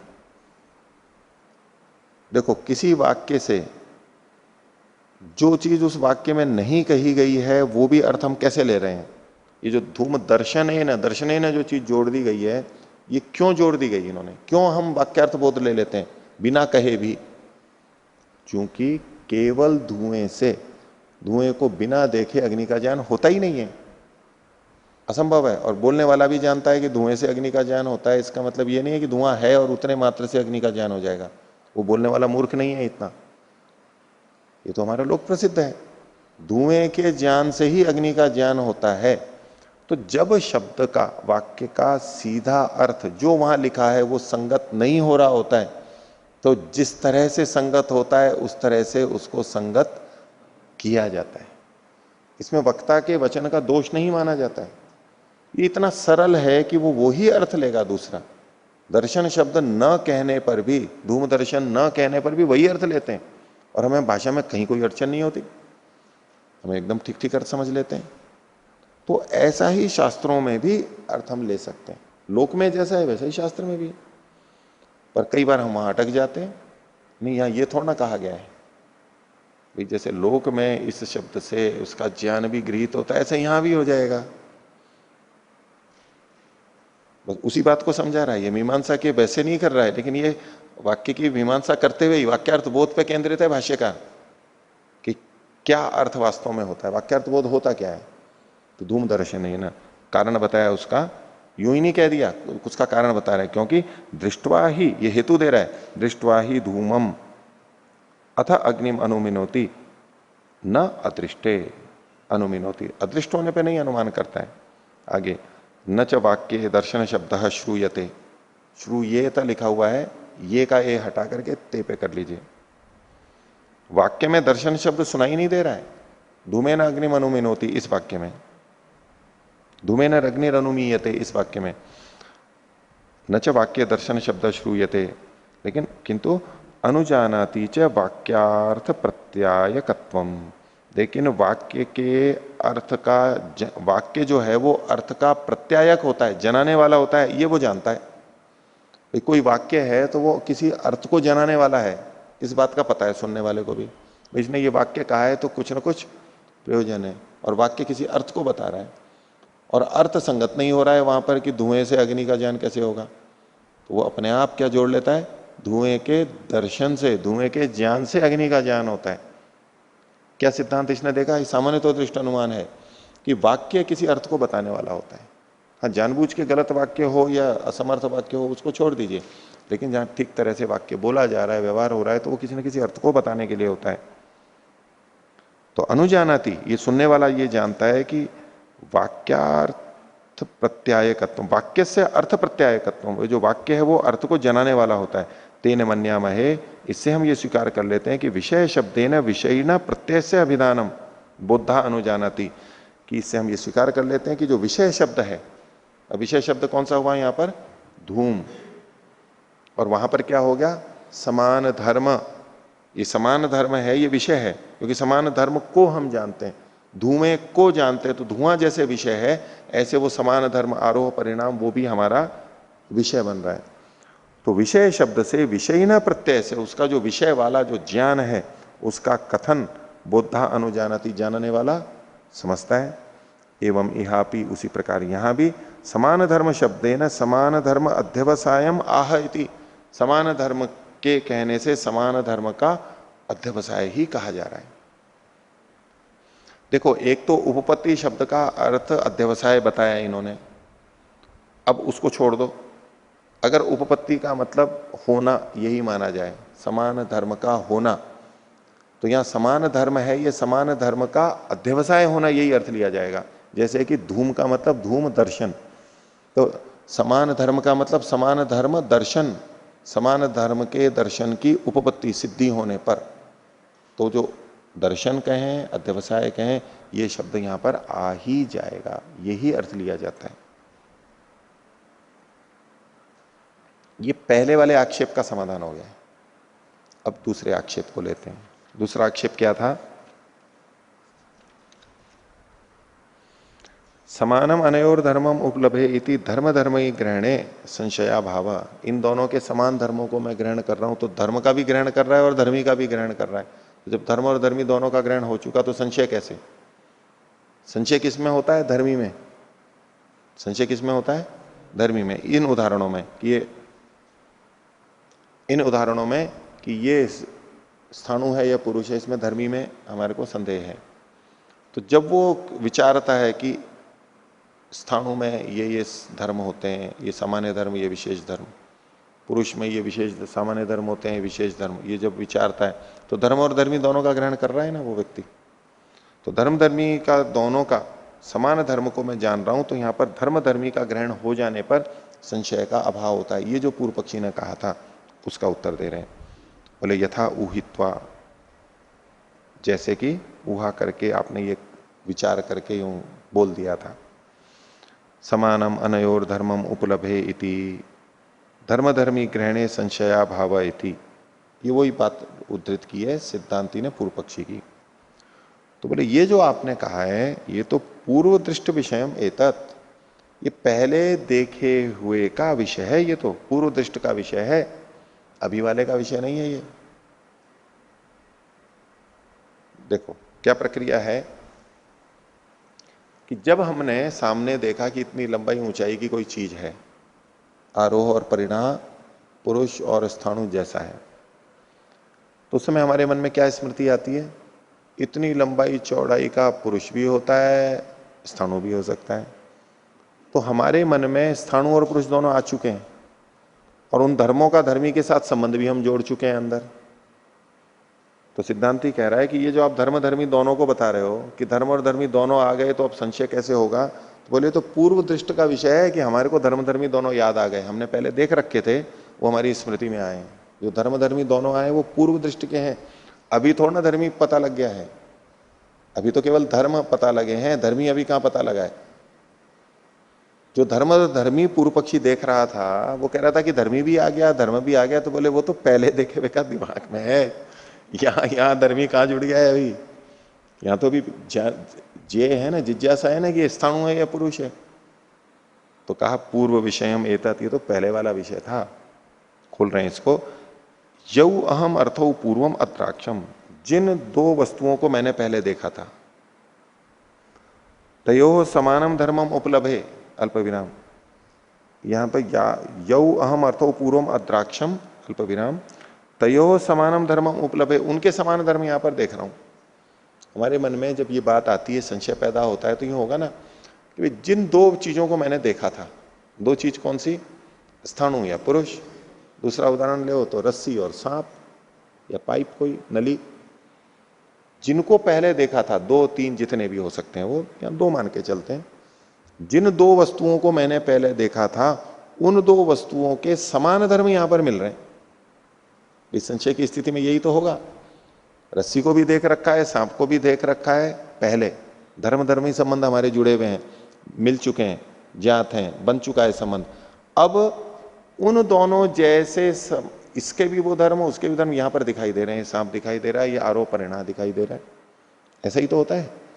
तो कहा कि यौ अहम अर्थो पूर्वम अद्राक्षम, जिन दो वस्तुओं को मैंने पहले देखा था, तयो समानम धर्मम उपलब्धे, उनके समान धर्म को मैं यहां पर देख रहा हूं अभी, और विशेषम ना उपलब्धेति, और इनके विशेष धर्म को नहीं देख पा रहा हूं, ये विशेषापेक्ष है, विशेष धर्म को नहीं देख रहा हूं। कथम नो विशेषम पश्येयम, मैं कैसे विशेष को जान लूं, कैसे विशेष के ज्ञान वाला हो जाऊं। ये ना अन्यतरम अवधारयेयम इति, जिससे कि मैं किसी एक का निर्धारण कर सकूं, यहां पर पुरुष है या स्थाणु, सांप है या रस्सी है, यही तो हमारे अंदर जिज्ञासा बनी रहती है। तो कहा न चैतत समान धर्मोपलब्धौ, धर्मोपलब्धौ, प को जोड़ लेना यहां पर, धर्म धर्मी ग्रहण मात्रेण निवर्तते थी। बोले ये जो संशय है ये समान धर्म की उपलब्धि होने पर धर्म धर्मी के ग्रहण मात्र से उत्पन्न नहीं होता है। एतत् का न चा एतत्, एतत् मतलब एतत् संशय, ये संशय केवल इतने मात्र से नहीं हो जाता कि मैं किन्हीं दो वस्तुओं के समान धर्म को यहां पर देख रहा हूं और उस समय धर्म और धर्मी का ग्रहण हो रहा है अंदर, इतने मात्र से संदेह नहीं होता है। यहां धर्मी को नहीं देख पा रहा हूं, यहां विशेष की अपेक्षा है कि मैं जानूं कि यहां कौन सा धर्मी है, धर्म तो समान मिल रहे हैं दो के, यहां धर्मी कौन सा है। तो इसलिए समान धर्म की उपलब्धि होने पर जो धर्म धर्मी का ग्रहण है ये तो पूर्व वाला है, अभी थोड़ा है यहां पर, संशय तो अभी के कारण से होता है। यदि अभी भी धर्म के साथ धर्मी का ग्रहण हो जाता, धर्म के साथ धर्मी जुड़ जाता, तो आप कहते कि अब संशय नहीं। इन धर्मों के साथ में, इस समान धर्म के साथ में विशेष धर्म जब मिल जाएगा तो धर्मी का ग्रहण हो जाएगा, तब तो संशय समाप्त हो ही जाएगा। तो हम ये थोड़ा ना कह रहे हैं कि यहां धर्म और धर्मी का संबंध बन गया है तो भी संशय है, वो तो पहले वाला था, ऐसा करके खंडन किया उसका। ये दूसरा वाला खंडन हो गया। अब तीसरा देखिए, यच्च उक्तम, और जो आपने कहा था न अर्थांतर अध्यवसायात अन्यत्र संशयति, अर्थांतर में संशय होने, अर्थांतर का निश्चय होने से अर्थांतर में संशय नहीं होता, धर्म का निश्चय होने से धर्मी में संशय नहीं हो सकता। स्पर्श और रूप का जैसे कि कह दिया था, ये जो आपने कहा था, तो कहा यो ही अर्थांतर अध्यवसाय मात्रम संशय हेतुम उपाददीत स एवं वाच्य। बोले जो कोई ये कहे कि अर्थांतर के अध्यवसाय मात्र से संशय हो जाता है, ऐसा कोई कहे, उसको जाकर के बोलो ये,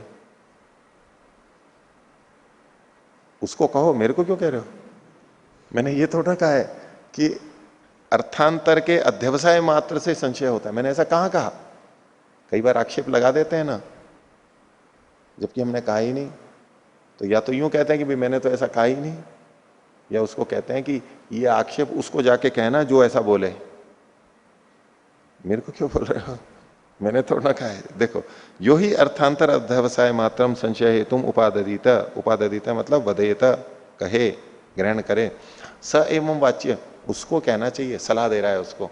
ये आक्षेप तो आपको उसको कहना चाहिए, आप आक्षेप ठीक कह रहे हो, ये आक्षेप उसको कहना चाहिए जो ऐसा कहे, जो केवल अर्थांतर के अध्यवसाय मात्र से संशय को कह रहा हूं। क्यों? क्योंकि यहां तो विशेषापेक्ष भी साथ में कहा है, अर्थांतर का अध्यवसाय मात्र थोड़ा ना कहा है। हो गया, कुछ कहना है, उसी को कहना चाहिए। इसमें ये इसी तरह का उदाहरण वो वेद प्रतिष्ठा पुस्तक में आपने लिखा है क्या? कि हम तो वेद को अपौरुषेय ही मानते हैं। ठीक बात है, ऐसा कई जगह उसमें प्रयोग किया है।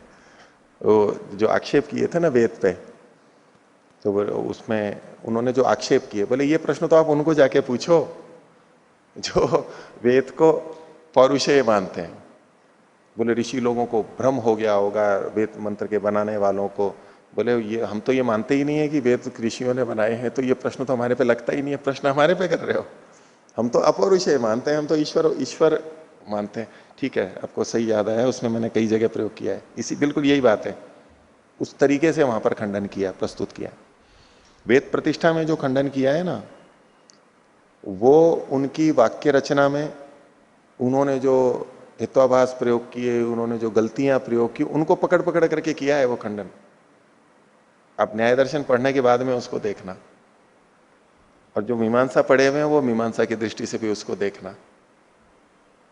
पिछली बार जब मैं मीमांसा पढ़ा रहा था, उस काल में मीमांसा पढ़ ही चुका था, पढ़ा भी रहा था, उस काल में वो लेख लिखे गए थे 11-12 के अंदर, परोपकारी में जो छपे थे। तो आप जब आप ये पढ़ लोगे, अभी भी आपको वो चीजें मिलेंगी जितनी समझ में आएंगी, और जब आप इसको पढ़ लोगे, मीमांसा को भी जो दोनों पढ़ लें, दोनों नहीं तो एक, तो आप उसमें देखोगे कि कैसे उसके दोष को पकड़ करके और फिर उसका खंडन किया, या तो समाधान करते हैं या उसके दोष को ही निरस्त कर देते हैं। ये तो कैसा है, आपको देखोगे कहाँ यहाँ पर अनेकांतिक बना करके हेतु को प्रस्तुत कर दिया है, और बोले कि ये तो हमारे पे आक्षेप ही नहीं बनता, अब यूं ही हमारे पे आक्षेप दे रहे हो। ऐसे बहुत सारी वहां आप देखोगे तो, क्योंकि इन सब का प्रयोग हुआ ही है, स्वभाव होता है जब ऐसा प्रयोग होगा, खंडन किया, जहां जिसका उपयोग हो सकता था वो किया। और वहां उनका जो खंडन है मुख्य रूप से इसीलिए इसी तरह से किया कि उन्होंने जो कहा है उसको पकड़ करके किया। आपने यहां ये कहा है, आपने वहां ये कहा है, अधिकतर खंडन उस पर केंद्रित है। पहले जो कुछ हुए थे समाधान के प्रयास, वो क्या होते थे, उन्होंने जो आक्षेप दिया और उन्होंने जो आक्षेप किया, बस हम अपने अपने उस आक्षेप को हटाने के लिए प्रयास कर रहे हैं, उसमें भी तो दोष पकड़ो, वो क्या गलत बोल रहे हैं। दोनों बातें होती है ना, भाई कोई युद्ध चल रहा है और कोई हमारे पे आक्रमण करे, हम केवल अपना बचाव कर रहे हैं, हम अपना बचाव कर रहे हैं, ये ऐसे थोड़ा युद्ध जीता जाता है। उसकी कमियां और उस पर भी तो आक्षेप किए जाएंगे। आपने ये कहा है, वो देते रहो उत्तर, बोले जैसे आप प्रश्न करते हो आपके ऊपर हम उससे ज्यादा प्रश्न कर देते हैं, दो उत्तर। और एक का भी उत्तर नहीं आया उसके बाद में, एक भी लेख नहीं लिखा, एक भी लेख नहीं लिखा, क्योंकि उत्तर बनता ही नहीं है। उनको उन्हीं के जाल में फंसाया जाता है। एक तरीका है न्याय दर्शन का, ये कोई गलत नहीं किया, वो व्यक्ति गलत कर रहा है, गलत ढंग से खंडन कर रहा है, तो वो जो गलतियां कर रहा है उसको हम बताएंगे नहीं क्या? वो हमारे ठीक होते हुए में भी गलत ढंग से देख करके दोष दिखा रहा है, तो हम कहेंगे ना आप ये जो दोष देख रहे हो ये गलत देख रहे हो आप। और जहां कोई ऐसा दोष था भी, तो जहां ऐसा लगता था, उनका सीधा सीधा प्रश्न था, तो उसका समाधान भी किया गया। और नहीं तो सबसे पहले वक्ता क्या बोल रहा है, गलत बोल रहा है, तो पहले उसी को पकड़ना चाहिए, वो ठीक बोल रहा है नहीं बोल रहा, तो वहीं पर पकड़ लो, पहले आगे बढ़ना ही मत दो। भाई उसका आक्षेप बनेगा तब हम उत्तर देंगे, हम उसका आक्षेप ही नहीं बनने दे रहे। वो जो कह रहा है कि मैं ये आक्षेप लगा रहा हूं, हम कहें ये आक्षेप ही नहीं बनता, उत्तर की तो बात ही नहीं। उत्तर तो हम तब बने जब ये आक्षेप बन रहा हो, उसकी संभावना, तो पहले उसको वहीं पर ही खत्म कर देते हैं, वहीं पर ही उत्तर दे देते हैं। उनको लगता है तो प्रश्न ही चला गया हमारा। और फिर उसमें अभ्युपगम से भी बहुत बार है, यदि आप मानो भी, तो ऐसा भी बहुत जगह मिलेगा अभ्युपगम से कि अगर आप मान भी लें कि ये दोष है, तो उसका ये उत्तर है। पहली बात तो प्रश्न ही नहीं बनता है, और बनेगा तो ये होगा, उसको सब तरफ से बांध करके खींच करके ऐसे उत्तर, जिस तरीके से उन्होंने प्रश्न किए उसी तरीके से, उसी शैली में, लेकिन उचित रीति से, शास्त्रों के अनुसार गलत सिद्धांत ना लेते हुए उनको रोका जाता है, ये तरीका होता है। ठीक है, तो ये उसी तरह का है। आगे देखिए, अब चौथा वाला है, नहीं तीसरा ये हो गया ना, उपाददित स एवं वाच्य। ये प्रश्न तो आप उनको जाकर के करो, हमारे पे प्रश्न ही नहीं बनता है, अनावश्यक। और हम भी पिले जा रहे हैं, यूं ही प्रश्न कर दिया, हम उत्तर देने में लगे हुए हैं, भाई हमारे पे प्रश्न ही नहीं बनता। और जब हम ऐसा होता है क्या, फंस जाते हैं कई बार, हमें पता ही नहीं लगता है कि ये तो हमारे पे प्रश्न हमारे पे लगता ही नहीं है, फिर भी हमारे पे प्रश्न किए जा रहे हैं और हम उसका उत्तर देने लग जाते हैं। अब चूंकि हमारे पे प्रश्न ही नहीं बनता और हम उत्तर दिए जा रहे हैं, तो हम भी फंस जाते हैं, वो और पकड़ लेता है हमारे को, नहीं आपने ये गलत कहा, ये तो दूर हो जाता है कि हमारे पे ये आक्षेप बनता ही नहीं है, और हम उल्टे और फंस जाते हैं। तो अपने को क्यों फंसाने की स्थिति में डालो, पहले ही हटा दे। हाँ, ये समाधान ऐसे समझना है क्या कि धर्म और धर्मी को हम एक ही मानते, इसलिए आपका प्रश्न बनेगा ही नहीं। धर्म और धर्मी को हम एक ही मानते हैं, अभेद नहीं मानते, ऐसा कहेंगे, कैसे करेंगे? नहीं, अर्थांतर ऐसा नहीं कह रहे धर्म और धर्मी को एक मानते हैं। ये तो न्याय दर्शन चूंकि वैशेषिक का समान है, उसमें धर्म और धर्मी को अलग मान करके ही कथन किया जा रहा है। वहां समाधान ये नहीं कर रहे हैं कि धर्म और धर्मी का। ये एक तरह से यूं समझो कि सिद्धांती इस बात को स्वीकार कर रहा है पूर्व पक्षी की कि अन्यतर में तो निश्चय हो और अन्यतर में संशय हो, ये नहीं हो सकता। पूर्व पक्षी ने जो आक्षेप किया था ना उसको स्वीकार कर रहे हैं, हाँ ऐसा नहीं हो सकता। लेकिन कह क्या रहा है, बोले हमने ऐसा कहा ही नहीं है कि दूसरे को देखने से दूसरे को होगा, या अन्यतर धर्म के अध्यवसाय मात्र से होगा। पूर्व पक्षी ने कहा ना अन्यतर धर्म के अध्यवसाय से अन्यतर में संशय नहीं हो सकता है। तो ये जो अन्यतर धर्म का अध्यवसाय है, बोले हमने इतना थोड़ा ना कहा था, हमने तो विशेषापेक्ष भी कहा था।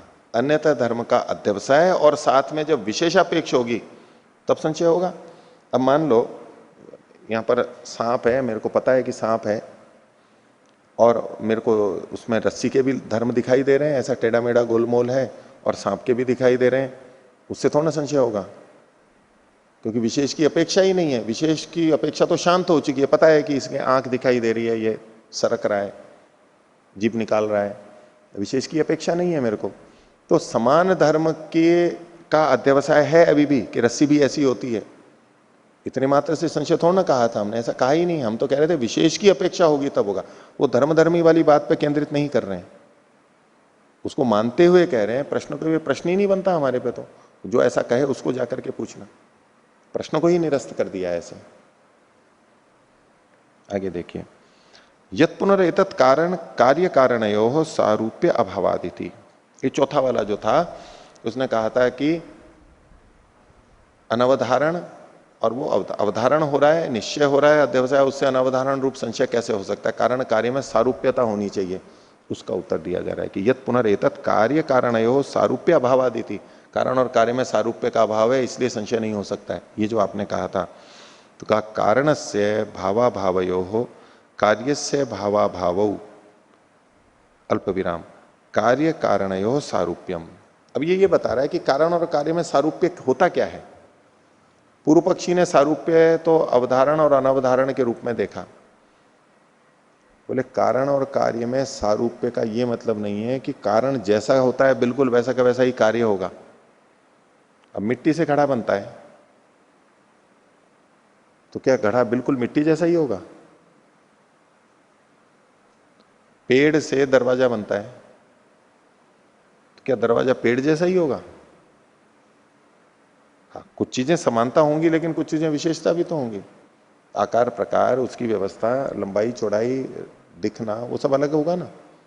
तो कारण कार्य में सारूप्य का ये मतलब थोड़ा ना होता है कि जैसा बिल्कुल जैसा का जैसा कारण है वैसा का वैसा ही कार्य होगा।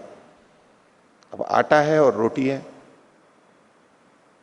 वो क्या कि आटे से रोटी बनाई हो, नहीं आटे से तो रोटी बनी नहीं सकती। देखो चखो आटे को, ये तो कुछ अलग तरह का स्वाद है, और रोटी को इसका तो स्वाद अलग है। बोले आटे से रोटी थोड़ा ना बन सकती है, आटे से हलवा थोड़ा ना बन सकता है, हलवे का स्वाद तो अलग है। तो ये कोई कथन हुआ क्या? सारूप्यता ऐसे थोड़ा ना होती है। दूध से दही बनाए, नहीं, दूध से तो दही नहीं बन सकता। दूध तो मीठा होता है, दही तो खट्टा होता है।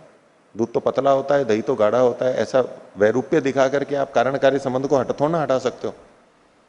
कारण कार्य में जो सारूप्य होता है उसका मतलब क्या है, उसको यहां पर बता रहे हैं। सारूप्य का ये मतलब नहीं है कि सारे धर्म एक जैसे होंगे, ऐसा तो कहीं भी नहीं घटेगा।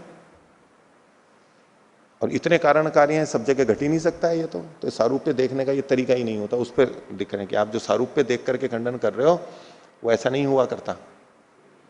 तो कारण कार्य में सारूप्यता क्या होती है, क्या देखनी चाहिए, उसको बता रहा है। कारणस्य भावाभावयोः, ये भावाभावयोः सप्तमी द्विवचन है। कारण के भाव और अभाव होने पर, भाव अथवा अभाव होने पर, कार्य से भावाभाव, कार्य का भाव और अभाव होना, ये जो भावाभाव है ये प्रथमा द्विवचन है। ये कारण कार्य कारणयोः सारूप्यम, यही कारण कार्य का सारूप्य है। कारण के होने पर ही कार्य होगा, यदि कारण नहीं है तो कार्य नहीं होगा, बस यही सारूप्य है। बाकी सारूप्य की बात नहीं है। ये वो सारे धर्म जो के तो मिलेंगे। खोल रहे हैं इसको और आगे, यस्य उत्पाद उत्पादाद यत उत्पद्यते, यस्य उत्पादात यद उत्पद्यते, जिसके उत्पन्न होने पर जो उत्पन्न होता है। ये जिसके उत्पन्न होने पर तो मतलब है कारण के उत्पन्न होने पर। यद उत्पद्यते मतलब जो कार्य है वो उत्पन्न होता है। यस्य च अनुत्पादात यन्न उत्पद्यते, जिसके उत्पन्न न होने पे जो उत्पन्न नहीं होता है, तत्कारणम, उसे कारण कहते हैं। वो कारण कार्यम इतरद इत्येतत् सारूप्यम, तत्कारणम कार्यम इतरद, तो वो कारण है और दूसरा कार्य है, इत्येतत् सारूप्यम, ये सारूप्य है, इतना ही है। तो तत्कारणम के बाद में अल्प विराम तो नहीं है ना, नहीं, तत्कारणम कार्यम इतरत इत्येतत् सारूप्यम, इसे सारूप्य कहते हैं। बस इतनी ही सारूपता रहेगी कारण और कार्य में। अस्ति च संशय कारणे संशय चैतदिति, और संशय के कारण में और संशय में ये है, ये क्या है, ये संबंध है, ये सारूप्यता है। कौन सी सारूप्यता? अगर संशय का कारण होगा तो संशय होगा, कारण नहीं है तो संशय नहीं होगा, ये सारूप्यता है। बस इतनी ही सारूप्यता देखी जाती है। और वो चाहे अध्यवसाय है और यहां अनवधारण रूप है, इससे कोई अंतर नहीं पड़ता। अगर इस तरह कोई आपत्ति कर भी रहा है कि समान धर्म का तो हमको अध्यवसाय हो रहा है, इसलिए धर्मी में हमारे को अनवधारण हो रहा है, तो अवधारण से अनवधारण कैसे हो रहा है? बोले कोई आपत्ति नहीं है, अवधारण से अनवधारण हो सकता है। आप जो कह रहे हो सारूप्य का अभाव है, बोले सारूप्य ऐसे नहीं देखा जाता। सारूप्य केवल ये देखा जाता है इसके होने पर ये है। यदि इस निश्चय के होने पर संशय हो रहा है तो होता है, वो हो सकता है, यही सारूप्य है। आगे, एतेन अनेक धर्म अध्यवसायाद इति प्रतिषेध परिहृत इति। तो अनेक धर्म अध्यवसायाद इति, इतने को विपरीत अल्प विराम में ले लीजिए। एतेन, एतेन मतलब अभी जो खंडन किया, 1 2 3 4, 4 प्रकार का जो खंडन पूर्व पक्षी ने किया था, उन चारों प्रकार का समाधान किया। लेकिन समाधान किस तरह से किया? क्या शब्द लेते हुए? समान धर्मोपपत्ते, इस अंश को लेकर के किया। तो जैसे वहां पर पूर्व पक्षी ने कहा था कि वो चारों का 4 खंडन करके कहा, इससे अनेक धर्मोपपत्ति भी समझ लेनी चाहिए, उसी शैली से यहां पर सिद्धांति भी बोल रहा है। एतेन, इससे अनेक धर्म अध्यवसायात इति प्रतिषेध परिहृत, ये जो आपने प्रतिषेध किया था वो इतने से परिहृत हो जाता है, उसको दोबारा कहने की जरूरत नहीं है। बिल्कुल इसी शैली से अनेक धर्म वाला भी समाधान हो जाएगा। आगे, यत् पुनरेतद उक्तम, और जो आपने ये कहा था, क्या कहा था? अगला दूसरा सूत्र, दूसरे सूत्र में जो खंडन किया है ना, उसको ले रहे हैं। विप्रतिपत्ति अव्यवस्था अध्यवसाया च न संशयति, वो ये दूसरे सूत्र को जू का तू दिया है इन्होंने।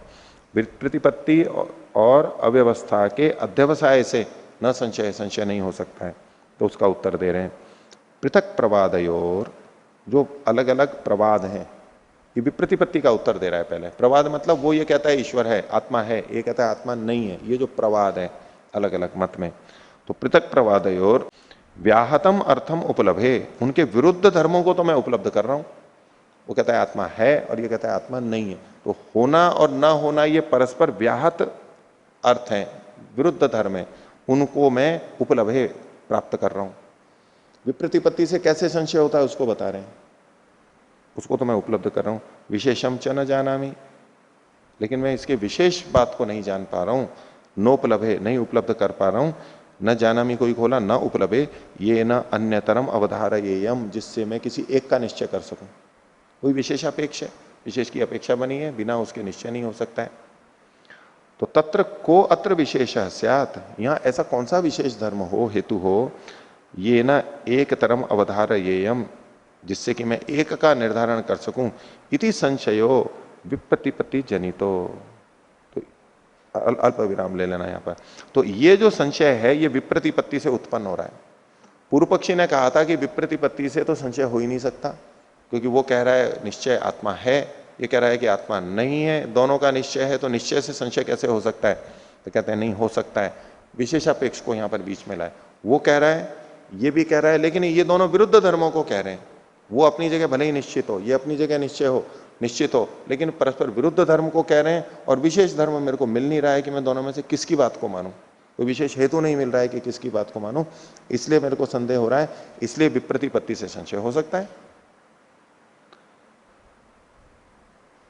तो कहा इति संशयो विप्रतिपत्ति जनितो अल्प विराम अयम न शक्यो विप्रतिपत्ति संप्रतिपत्ति मात्रेण निवर्तयितुमिति। तो ये जो संशय है ये संभव नहीं है, न शक्य है। क्या न शक्य है? निवर्तयितुम, उसको हटाने के संभव नहीं है। आप इसको हटा नहीं सकते हो, इस संशय को यहां से हटा नहीं सकते हो, क्योंकि पूर्व पक्षी ने कहा था न संशय, संशय होगा ही नहीं, संशय को हटा रहा था वो। तो बोले आप संशय को हटा नहीं सकते हो। अयम न शक्यो निवर्तयितुम इति। किस तरह से? विप्रतिपत्ति संप्रतिपत्ति मात्रेण, विप्रतिपत्ति को संप्रतिपत्ति कहने मात्र से। पूर्व पक्षी ने कह दिया था ना विप्रतिपत्ति तो संप्रतिपत्ति है। उस विप्रतिपत्ति को आप अध्यवसाय या निश्चय कह करके उसको हटा दो, ये नहीं कर सकते आप। इतने मात्र से आप संशय को हटा नहीं सकते।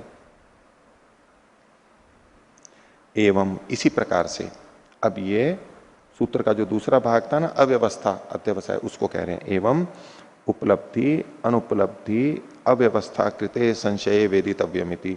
उपलब्धि और अनुपलब्धि की अव्यवस्था से होने वाले संशय के विषय में भी समझना चाहिए। क्या समझना चाहिए? पूर्व पक्षी ने क्या कह दिया था? अनुपलब्धि या उपलब्धि की अव्यवस्था के व्यवस्थित होने से यहां पर संशय नहीं हो सकता, क्योंकि व्यवस्थित है, अव्यवस्था नहीं है। बोले आप अव्यवस्था को व्यवस्था शब्द से बोल दो, इतने मात्र से आप हटा दोगे, तो ये संभव नहीं है। क्यों नहीं है? उसको थोड़ा सा और आगे समझाएंगे। यत पुनर्एतत् विप्रतिपत्तौ च संप्रतिपत्ते रीति। पूर्व पक्षी ने तीसरा सूत्र कहा था विप्रतिपत्ति में संप्रतिपत्ति है, तो बोले जो आपने ये कहा विप्रतिपत्तौ च संप्रतिपत्ते रीति, तो विप्रतिपत्ति शब्द से यो अर्थ तद अध्यवसायो विशेषापेक्षः संशय हेतु। इसमें संय हेतु है, संशय श तालव्य शकार जोड़ लें, संशय हेतु। संशय हेतु के बाद में अल्प विराम ले लो, सकार है वहां पर, संशय हेतु। तस्य च समाख्यांतरेण न निवृत्ति ही। ये वार्तिक है, इसको आगे और खोलेंगे। वार्तिक देखिए पहले कि विप्रतिपत्ति शब्द से यो अर्थ, विप्रतिपत्ति शब्द का जो अर्थ है तद अध्यवसायो, उसका जो अध्यवसाय है, यानी उस अर्थ का जो अध्यवसाय है, निश्चय है। विप्रतिपत्ति का अर्थ क्या है? अस्ति आत्मा नास्ति आत्मा। विप्रतिपत्ति का यही तो अर्थ है कि विपरीत प्रतिपत्ति हो रही है, विपरीत ज्ञान हो रहा है, आत्मा है आत्मा नहीं है, ये जो अर्थ है उसका विप्रतिपत्ति का। तद अध्यवसाय, उसका हमारे को निश्चय है। ये कह रहा है कि आत्मा है और ये कह रहा है कि आत्मा नहीं है, उसका हमारे को निश्चय है, विप्रतिपत्ति का निश्चय है। और विशेषापेक्षा, जब वो विशेष की अपेक्षा रखने वाला होता है, जैसा पीछे कहा कि इन दोनों का विशेष धर्म मैं नहीं जान पा रहा हूं, तो वो संशय हेतु, तो वो संशय का हेतु होता है। विप्रतिपत्ति का जब अध्यवसाय हो रहा है, विपरीत अर्थ जो है उसका अध्यवसाय हो रहा है, और जब वो विशेष की अपेक्षा होता है, करने वाला होता है, वो संशय का हेतु होता है, ऐसा हमने कहा है। तो उसका, तस्य, उसका, यानी ये जो विप्रतिपत्ति और संप्रतिपत्ति, तस्य च समाख्यांतरेण न निवृत्ति, उसका मतलब ये जो संशय है या संशय का हेतु है, उसकी समाख्या भेद करने से निवृत्ति नहीं हो सकती, हटा नहीं सकते। समाख्या मतलब नाम, संज्ञा। संज्ञा कैसे बदल दी उसने? उसने विप्रतिपत्ति की जगह संप्रतिपत्ति शब्द रख दिया। बोले आप विप्रतिपत्ति को संप्रतिपत्ति शब्द से प्रयोग करोगे, इससे आप उस संशय के या संशय के हेतु को हटा नहीं सकते। नाम बदल दिया है आपने केवल। इसको खोल रहे हैं। समाने अधिकरणे व्याहता अर्थौ प्रवादौ। समान अधिकरण में, यानी आत्मा है और आत्मा नहीं है, तो आत्मा ये अधिकरण हो गया, समान हो गया। समान अधिकरण में व्याहत अर्थ जो होते हैं, विपरीत विरुद्ध जो अर्थ होते हैं, धर्म होते हैं, वो प्रवादौ, उस अर्थ वाले ये प्रवाद होते हैं। वो विप्रतिपत्ति शब्द से अर्थ है, ये विप्रतिपत्ति शब्द का अर्थ है। विप्रतिपत्ति का मतलब ये है तद अध्यवसायश्च विशेषापेक्षा संशय हेतु, और उनका जो अध्यवसाय है, निश्चय है, ये विप्रतिपत्ति है, जब वो विशेष की अपेक्षा रखता है तो वो संशय का हेतु होता है। वही वार्तिक बात को ही खोल रहे हैं। न च अस्य संप्रतिपत्ति शब्दे, न च अस्य, अस्य का मतलब ये जो संशय का हेतु हुआ है, इसमें संप्रतिपत्ति शब्द के, संप्रतिपत्ति शब्द में संप्रति शब्द है ना, संप्रतिपत्ति, पत्ति को बीच में जोड़ लो।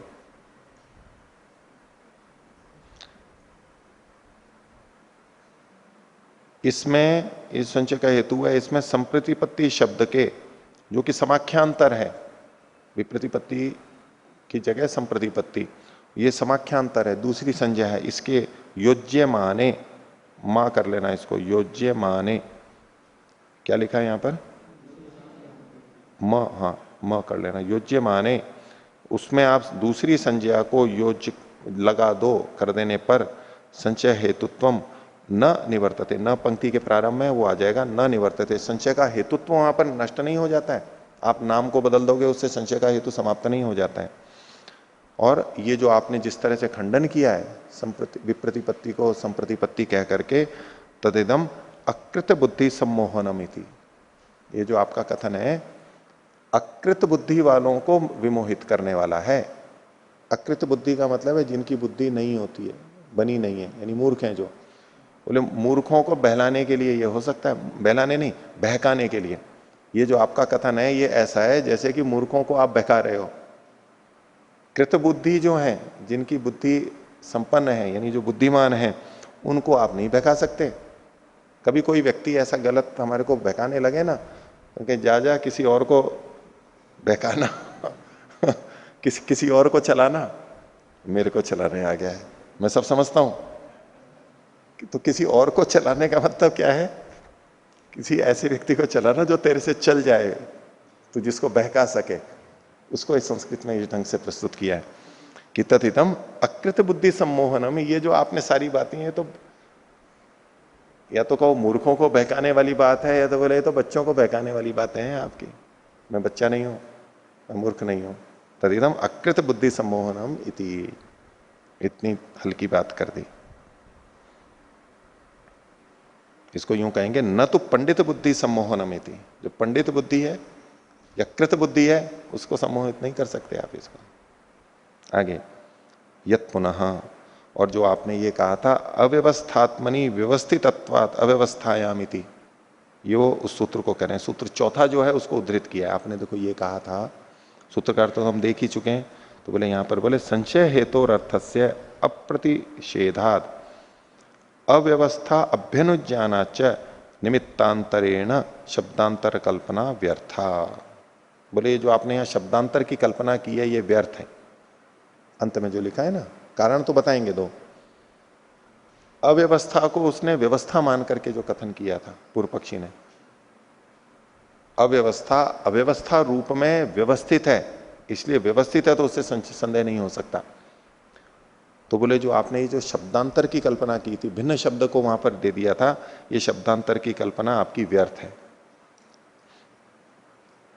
निमित्तांतर के द्वारा, निमित्तांतरेण शब्दांतर कल्पना, भिन्न निमित्त को ला करके जो शब्दांतर की कल्पना की थी, वो निमित्त क्या है, व्यवस्थितत्वात्। सूत्र में जो कहा था ना अव्यवस्थात्मनि व्यवस्थितत्वात्, व्यवस्थित होने से, ये जो आपने हेतु प्रस्तुत किया था और शब्दांतर की कल्पना की थी वो व्यर्थ है। अब इसकी पंक्ति का फिर से देखो, जो वार्तिक है, संशय हेतु अर्थ से, संशय का हेतु जो अर्थ है वो क्या है, विशेषापेक्ष। संशय हेतु और अर्थ से, संशय का जो हेतु है, जो अर्थ विशेषापेक्ष, क्योंकि केवल अव्यवस्था नहीं, वहां पर विशेष की अपेक्षा सब जगह कहा जा रहा है, वो मुख्य है। उसके विशेषापेक्ष के अप्रतिषेधात, खंडन न करने के कारण से एक बात, और अव्यवस्था अभ्यनुज्ञानाच्च, और आपने भी अव्यवस्था को वहां स्वीकार किया था। कैसे स्वीकार किया था, बोले अव्यवस्थात्मनि व्यवस्थितत्वात्, ये जो अव्यवस्था है वो अव्यवस्था के रूप में है, तो अव्यवस्था अपने रूप में है, ये भी तो आप स्वीकार कर रहे हो। आप खुद भी तो अव्यवस्था को स्वीकार कर रहे हो, तभी तो उसको व्यवस्थित कर रहे हो। क्या चीज व्यवस्थित है, अव्यवस्था व्यवस्थित है, तो अव्यवस्था को तो स्वीकार कर ही रहे हो आप, खंडन कैसे कर सकते हो आपकी अव्यवस्था है। ये दूसरा हेतु है। तो एक तो कहा अप्रतिषेधात, एक तो आपने विशेषापेक्ष का मेरा खंडन नहीं किया था, हमारा हेतु तो विशेषापेक्ष के साथ जुड़ करके था, आपने एक तो उसका खंडन नहीं किया। दूसरी बात अव्यवस्था अभ्यनुज्ञानाच्च, और आपने अव्यवस्था को खुद भी अपने मुंह से भी स्वीकार कर लिया था, मैं तो करता ही था, आपने भी स्वीकार कर लिया। और ऐसा होने पर निमित्तांतरेण, निमित्तांतर मतलब व्यवस्थितत्वात्, इस हेतु से शब्दांतर की जो आपने कल्पना की है वो व्यर्थ है, उससे कुछ सिद्ध नहीं होने वाला है। भाष्य देखिए, शब्दांतर कल्पना, ये जो आपने शब्दांतर कल्पना की थी, शब्दांतर कल्पना क्या है उसको आप आगे खोल के बता रहे हैं। अव्यवस्था खलु अव्यवस्था न भवति, व्यवस्थात्मनि न भवति अव्यवस्थात्मनि व्यवस्थितत्वादिति। ये जो अव्यवस्था खलु है, यहां से विपरीत अल्पविराम लीजिए, ये शब्दांतर कल्पना को बता रहे हैं। और अंत तक, पूर्ण विराम के पहले तक आपने क्या शब्दांतर कल्पना की थी? अव्यवस्था खलु अव्यवस्था न भवति। जो अव्यवस्था है वो अव्यवस्था नहीं होती है। क्यों नहीं होती है? अव्यवस्थात्मनि व्यवस्थितत्वात्, अव्यवस्था के रूप में व्यवस्थित होने के कारण से। ये जो आपने ऐसे बोल दिया था, तो कहा न अनयोः उपलब्धि अनुपलब्ध्योः सदसद विषयत्वम विशेषापेक्षम संशय हेतु न भवति इति प्रतिषिध्यते। प्रतिषिध्यते के बाद में पूर्ण विराम लगा लीजिए। ये जो सूत्र इसमें पंक्ति के प्रारंभ में है ना, नानयोः न अनयोः, इस न को तो अंत में जाकर के लेंगे, न प्रतिषिध्यते, वहां जाकर के जोड़ेंगे इसको। तो न को छोड़ करके अभी करते हैं अनयोः, इन दोनों की। कौन से दोनों की? उपलब्धि अनुपलब्धि, उपलब्धि और अनुपलब्धि की। क्योंकि जो अव्यवस्था की बात कही थी वो उपलब्धि और अनुपलब्धि दोनों के लिए कहा था। तो उपलब्धि अनुपलब्धि हो, और ये उपलब्धि अनुपलब्धि कैसी है? सदसद विषयत्वम, ये ह लिखा हुआ है ना इसमें, इसको द कर लीजिए।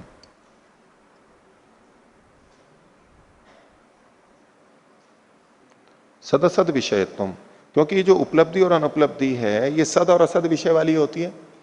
क्योंकि जब हमने इनकी अव्यवस्था देखी थी तो क्या कहा था? उपलब्धि की अव्यवस्था को कहते हुए क्या कहा था? वस्तु होते हुए भी उपलब्ध होती है और न होते हुए भी उपलब्ध होती है। तो होते हुए है ये तो सद विषय वाली हो गई, और न होते हुए है ये असद विषय वाली। ऐसे ही अनुपलब्धि को लिए भी कहा था, न होते हुए अनुपलब्धि है और होते हुए भी अनुपलब्धि है। तो न होते हुए अनुपलब्धि का मतलब है असत विषय वाली अनुपलब्धि है, और होते हुए अनुपलब्ध हो रही है ये सद विषय। तो सद और असद ये दोनों से जुड़े हुए थे। उन्होंने कहा अनयोः उपलब्ध अनुपलब्धि हो, जो उपलब्धि अनुपलब्धि है जो कि सदसद विषयत्व है, वो विशेषापेक्षम, विशेष की अपेक्षा रखते हुए संशय हेतुर न भवति, ये संशय का हेतु नहीं होता है। इति न प्रतिषिध्यते, आपने ये खंडन नहीं किया है। उपलब्धि और अनुपलब्धि सदसद विषय वाली होते हुए विशेषापेक्ष संशय का कारण नहीं होती है, इसका आपने खंडन नहीं किया है। विशेषापेक्ष होते हुए संशय का कारण नहीं होती, ये खंडन नहीं किया है। पूर्व पक्षी ने कैसे खंडन किया था? विशेषापेक्ष को छोड़ करके खंडन किया था। इसलिए सिद्धांति क्या कह रहा है कि विशेषापेक्ष हेतु बनता है, इसका आपने अभी तक खंडन नहीं किया है, इसलिए मेरा विषय खंडित नहीं होता है।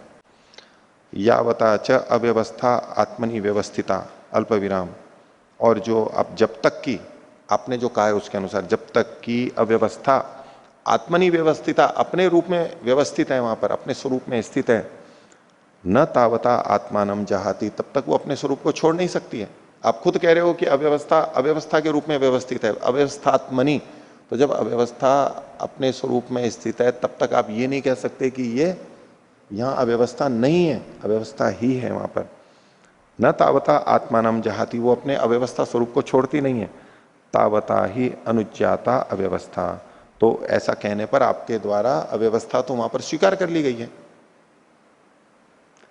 एवं इयम क्रियमाणाम अपि शब्दांतर, क्रियमाणा अपि शब्दांतर कल्पना न अर्थांतरम साधयति। तो ऐसे में आपने शब्दांतर कल्पना कर भी ली है कि अव्यवस्था अव्यवस्था के रूप में व्यवस्थित है, आप व्यवस्था के रूप में शब्दांतर कल्पना कर भी रहे हो, तो भी ये अर्थांतर को, यानी आपके पक्ष को न साधयति, सिद्ध नहीं करती है। आपने मेहनत भी कर ली लेकिन इससे आपकी बात ही सिद्ध नहीं हुई, उल्टा इससे यह सिद्ध हो गया कि वहां पर अव्यवस्था है। अपूर्व पक्षी को यही नहीं पता लगा कि मैं ऐसा कहते हुए, वो तो कह रहा है कि अव्यवस्था की व्यवस्था है, ऐसा कहते हुए मैं अव्यवस्था को भी वहां पर स्वीकार कर रहा हूं।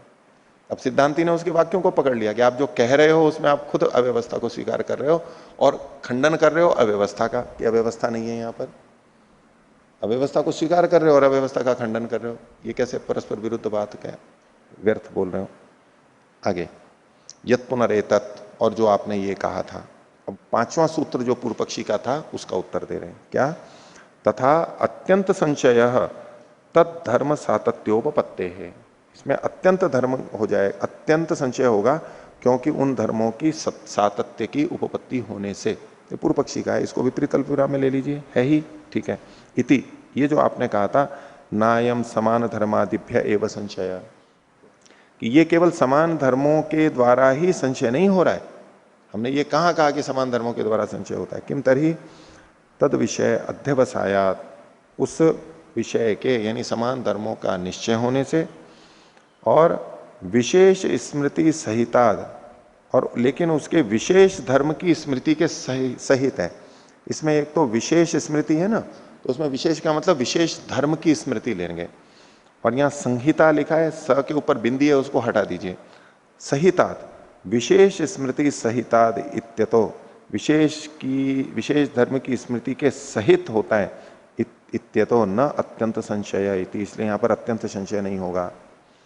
केवल समान धर्म मिल रहे हैं ऐसा ही नहीं है, हमें उस वस्तु के जिस पे संशय हो रहा है उसके विशेष धर्म मन में आ रहे हैं, उसकी स्मृति आ रही है, और वहां पर मिल नहीं रहे हैं वो, ये भी साथ में जुड़ेगा। ऐसे में संशय तो होगा ही, और ऐसे में जो संशय होगा तो ऐसे में विशेष स्मृति सहिताद इत्यतो न अत्यंत संशय, इसलिए ये जो संशय है ये अत्यंत नहीं होगा, हमेशा के लिए नहीं बना रहेगा। यदि इसको यूं समझो कि यदि समान धर्म के अध्यवसाय मात्र से हमने कहा होता कि संशय होता है, तब तो आप कह सकते थे कि समान धर्म अभी भी हैं और इसलिए संशय भी बना रहेगा। लेकिन संशय का कारण केवल समान धर्म का होना नहीं, उपलब्ध होना नहीं था, विशेष धर्म का न होना भी साथ में जुड़ा हुआ था। और जैसे ही विशेष धर्म आ जाएंगे तो संशय निवृत्त हो जाएगा, कारण हट जाएगा। भले ही समान धर्म बने हैं, लेकिन विशेष धर्म जो नहीं दिख रहे थे वो दिखने लग गए, तो वो हेतु कहां रहा। पूर्व पक्षी ये प्रस्तुत कर रहा था कि समान धर्म संशय का कारण है और समान धर्म तो बने हैं इसलिए संशय भी बना रहेगा। सिद्धांती ने कहा कि संशय का कारण केवल समान धर्म नहीं थे, उसके साथ विशेष धर्म का न होना न मिलना भी हेतु में था। और बाद में चूंकि विशेष धर्म भी मिलने लग गए, समान धर्म भी मिल रहे हैं और विशेष धर्म भी मिल गए, तो अब वो हेतु कहां रहा।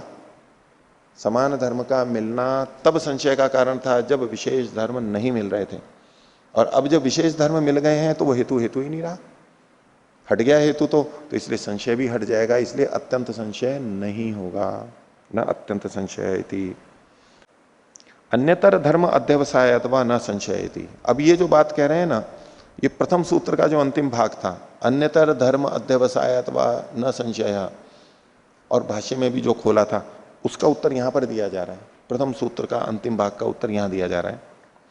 अन्यतर धर्म अध्यवसाय न संशय, ये जो आपने कहा था तन न युक्तम, आपका ये कथन भी ठीक नहीं है। क्यों? विशेषापेक्षो विमर्श संशय इति वचनात्, क्योंकि वहां पर विशेष की अपेक्षा रखता हुआ जो विमर्श है उसे संशय कहते हैं, ये हमने वहां पर कह दिया है। इसलिए केवल अन्यतर धर्म से नहीं होगा, केवल समान धर्म के मिलने से संशय हो रहा है ये नहीं है, विशेष की अपेक्षा भी वहां पर है। आगे खोल रहे हैं इसको, विशेषश्च अन्यतर धर्मो अल्प विराम, ये जो विशेष है वो भी अन्यतर धर्म है।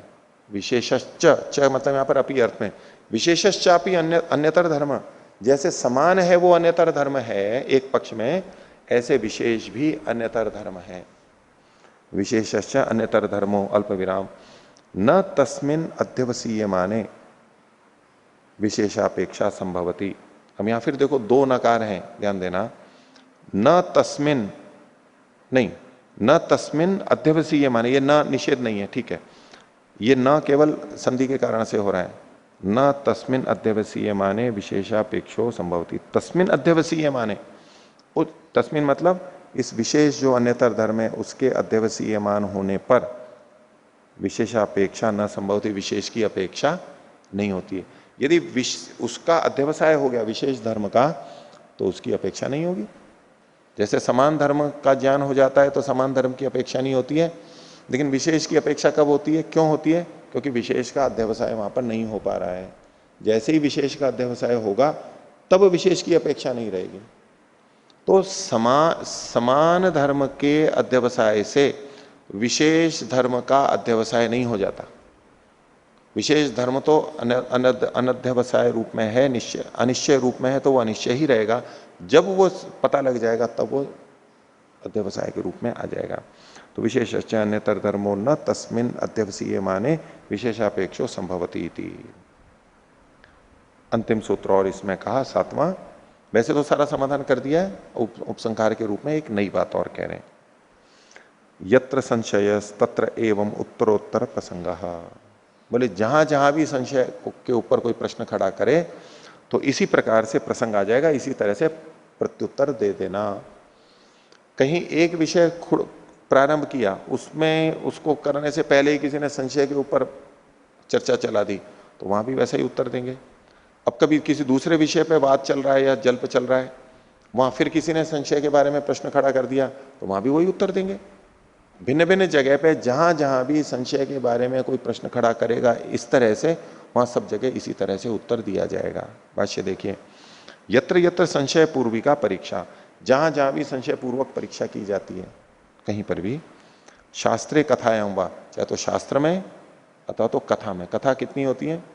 3, वाद जल्प वितंडा, कहीं पर भी तत्र तत्र एवं संशय परेण प्रतिषिद्धे, वहां वहां पर संशय मतलब संशय पर, परेण प्रतिषिद्धे दूसरे के द्वारा खंडन किए जाने पर, दूसरा संशय का ही खंडन करने लगे, उसका होने पर समाधिर वाच्य इति, समाधि का यानी समाधान कहना चाहिए। इति तत्र तत्र एवं संशय परेण प्रतिषिद्धे समाधिर वाच्य, समाधि कहनी चाहिए, समाधान करना चाहिए। जैसे यहां समाधान किया ऐसे वहां भी करना चाहिए। अतः सर्व परीक्षा व्यापित्वात् प्रथमम संशय परीक्षिता, संशय परीक्षिता इति, क्योंकि सब परीक्षाओं में ये व्यापक है। किसी भी चीज की परीक्षा करेंगे तो उससे पहले संशय की परीक्षा फिर कोई उठा सकता है। तो इसलिए चूंकि संशय की परीक्षा सर्वव्यापी है, सब जगह उपस्थित हो सकती है, कोई प्रश्न उठा सकता है, इसलिए प्रथमम संशय परीक्षिता, इसलिए सबसे पहले संशय की परीक्षा की गई। अब प्रमाण प्रमेय उनकी परीक्षा को प्रारंभ करेंगे, वो अगले अधिकरण में होगा। तो इति सप्तभी सूत्र ही संशय परीक्षा प्रकरणम, संशय की परीक्षा कर दी और संशय का जो लक्षण कहा गया था वो ठीक है ये सिद्ध किया, परीक्षा करके आक्षेप देख करके उसका समाधान किया गया। तो आज का पाठ इतना ही रखते हैं। प्रणवता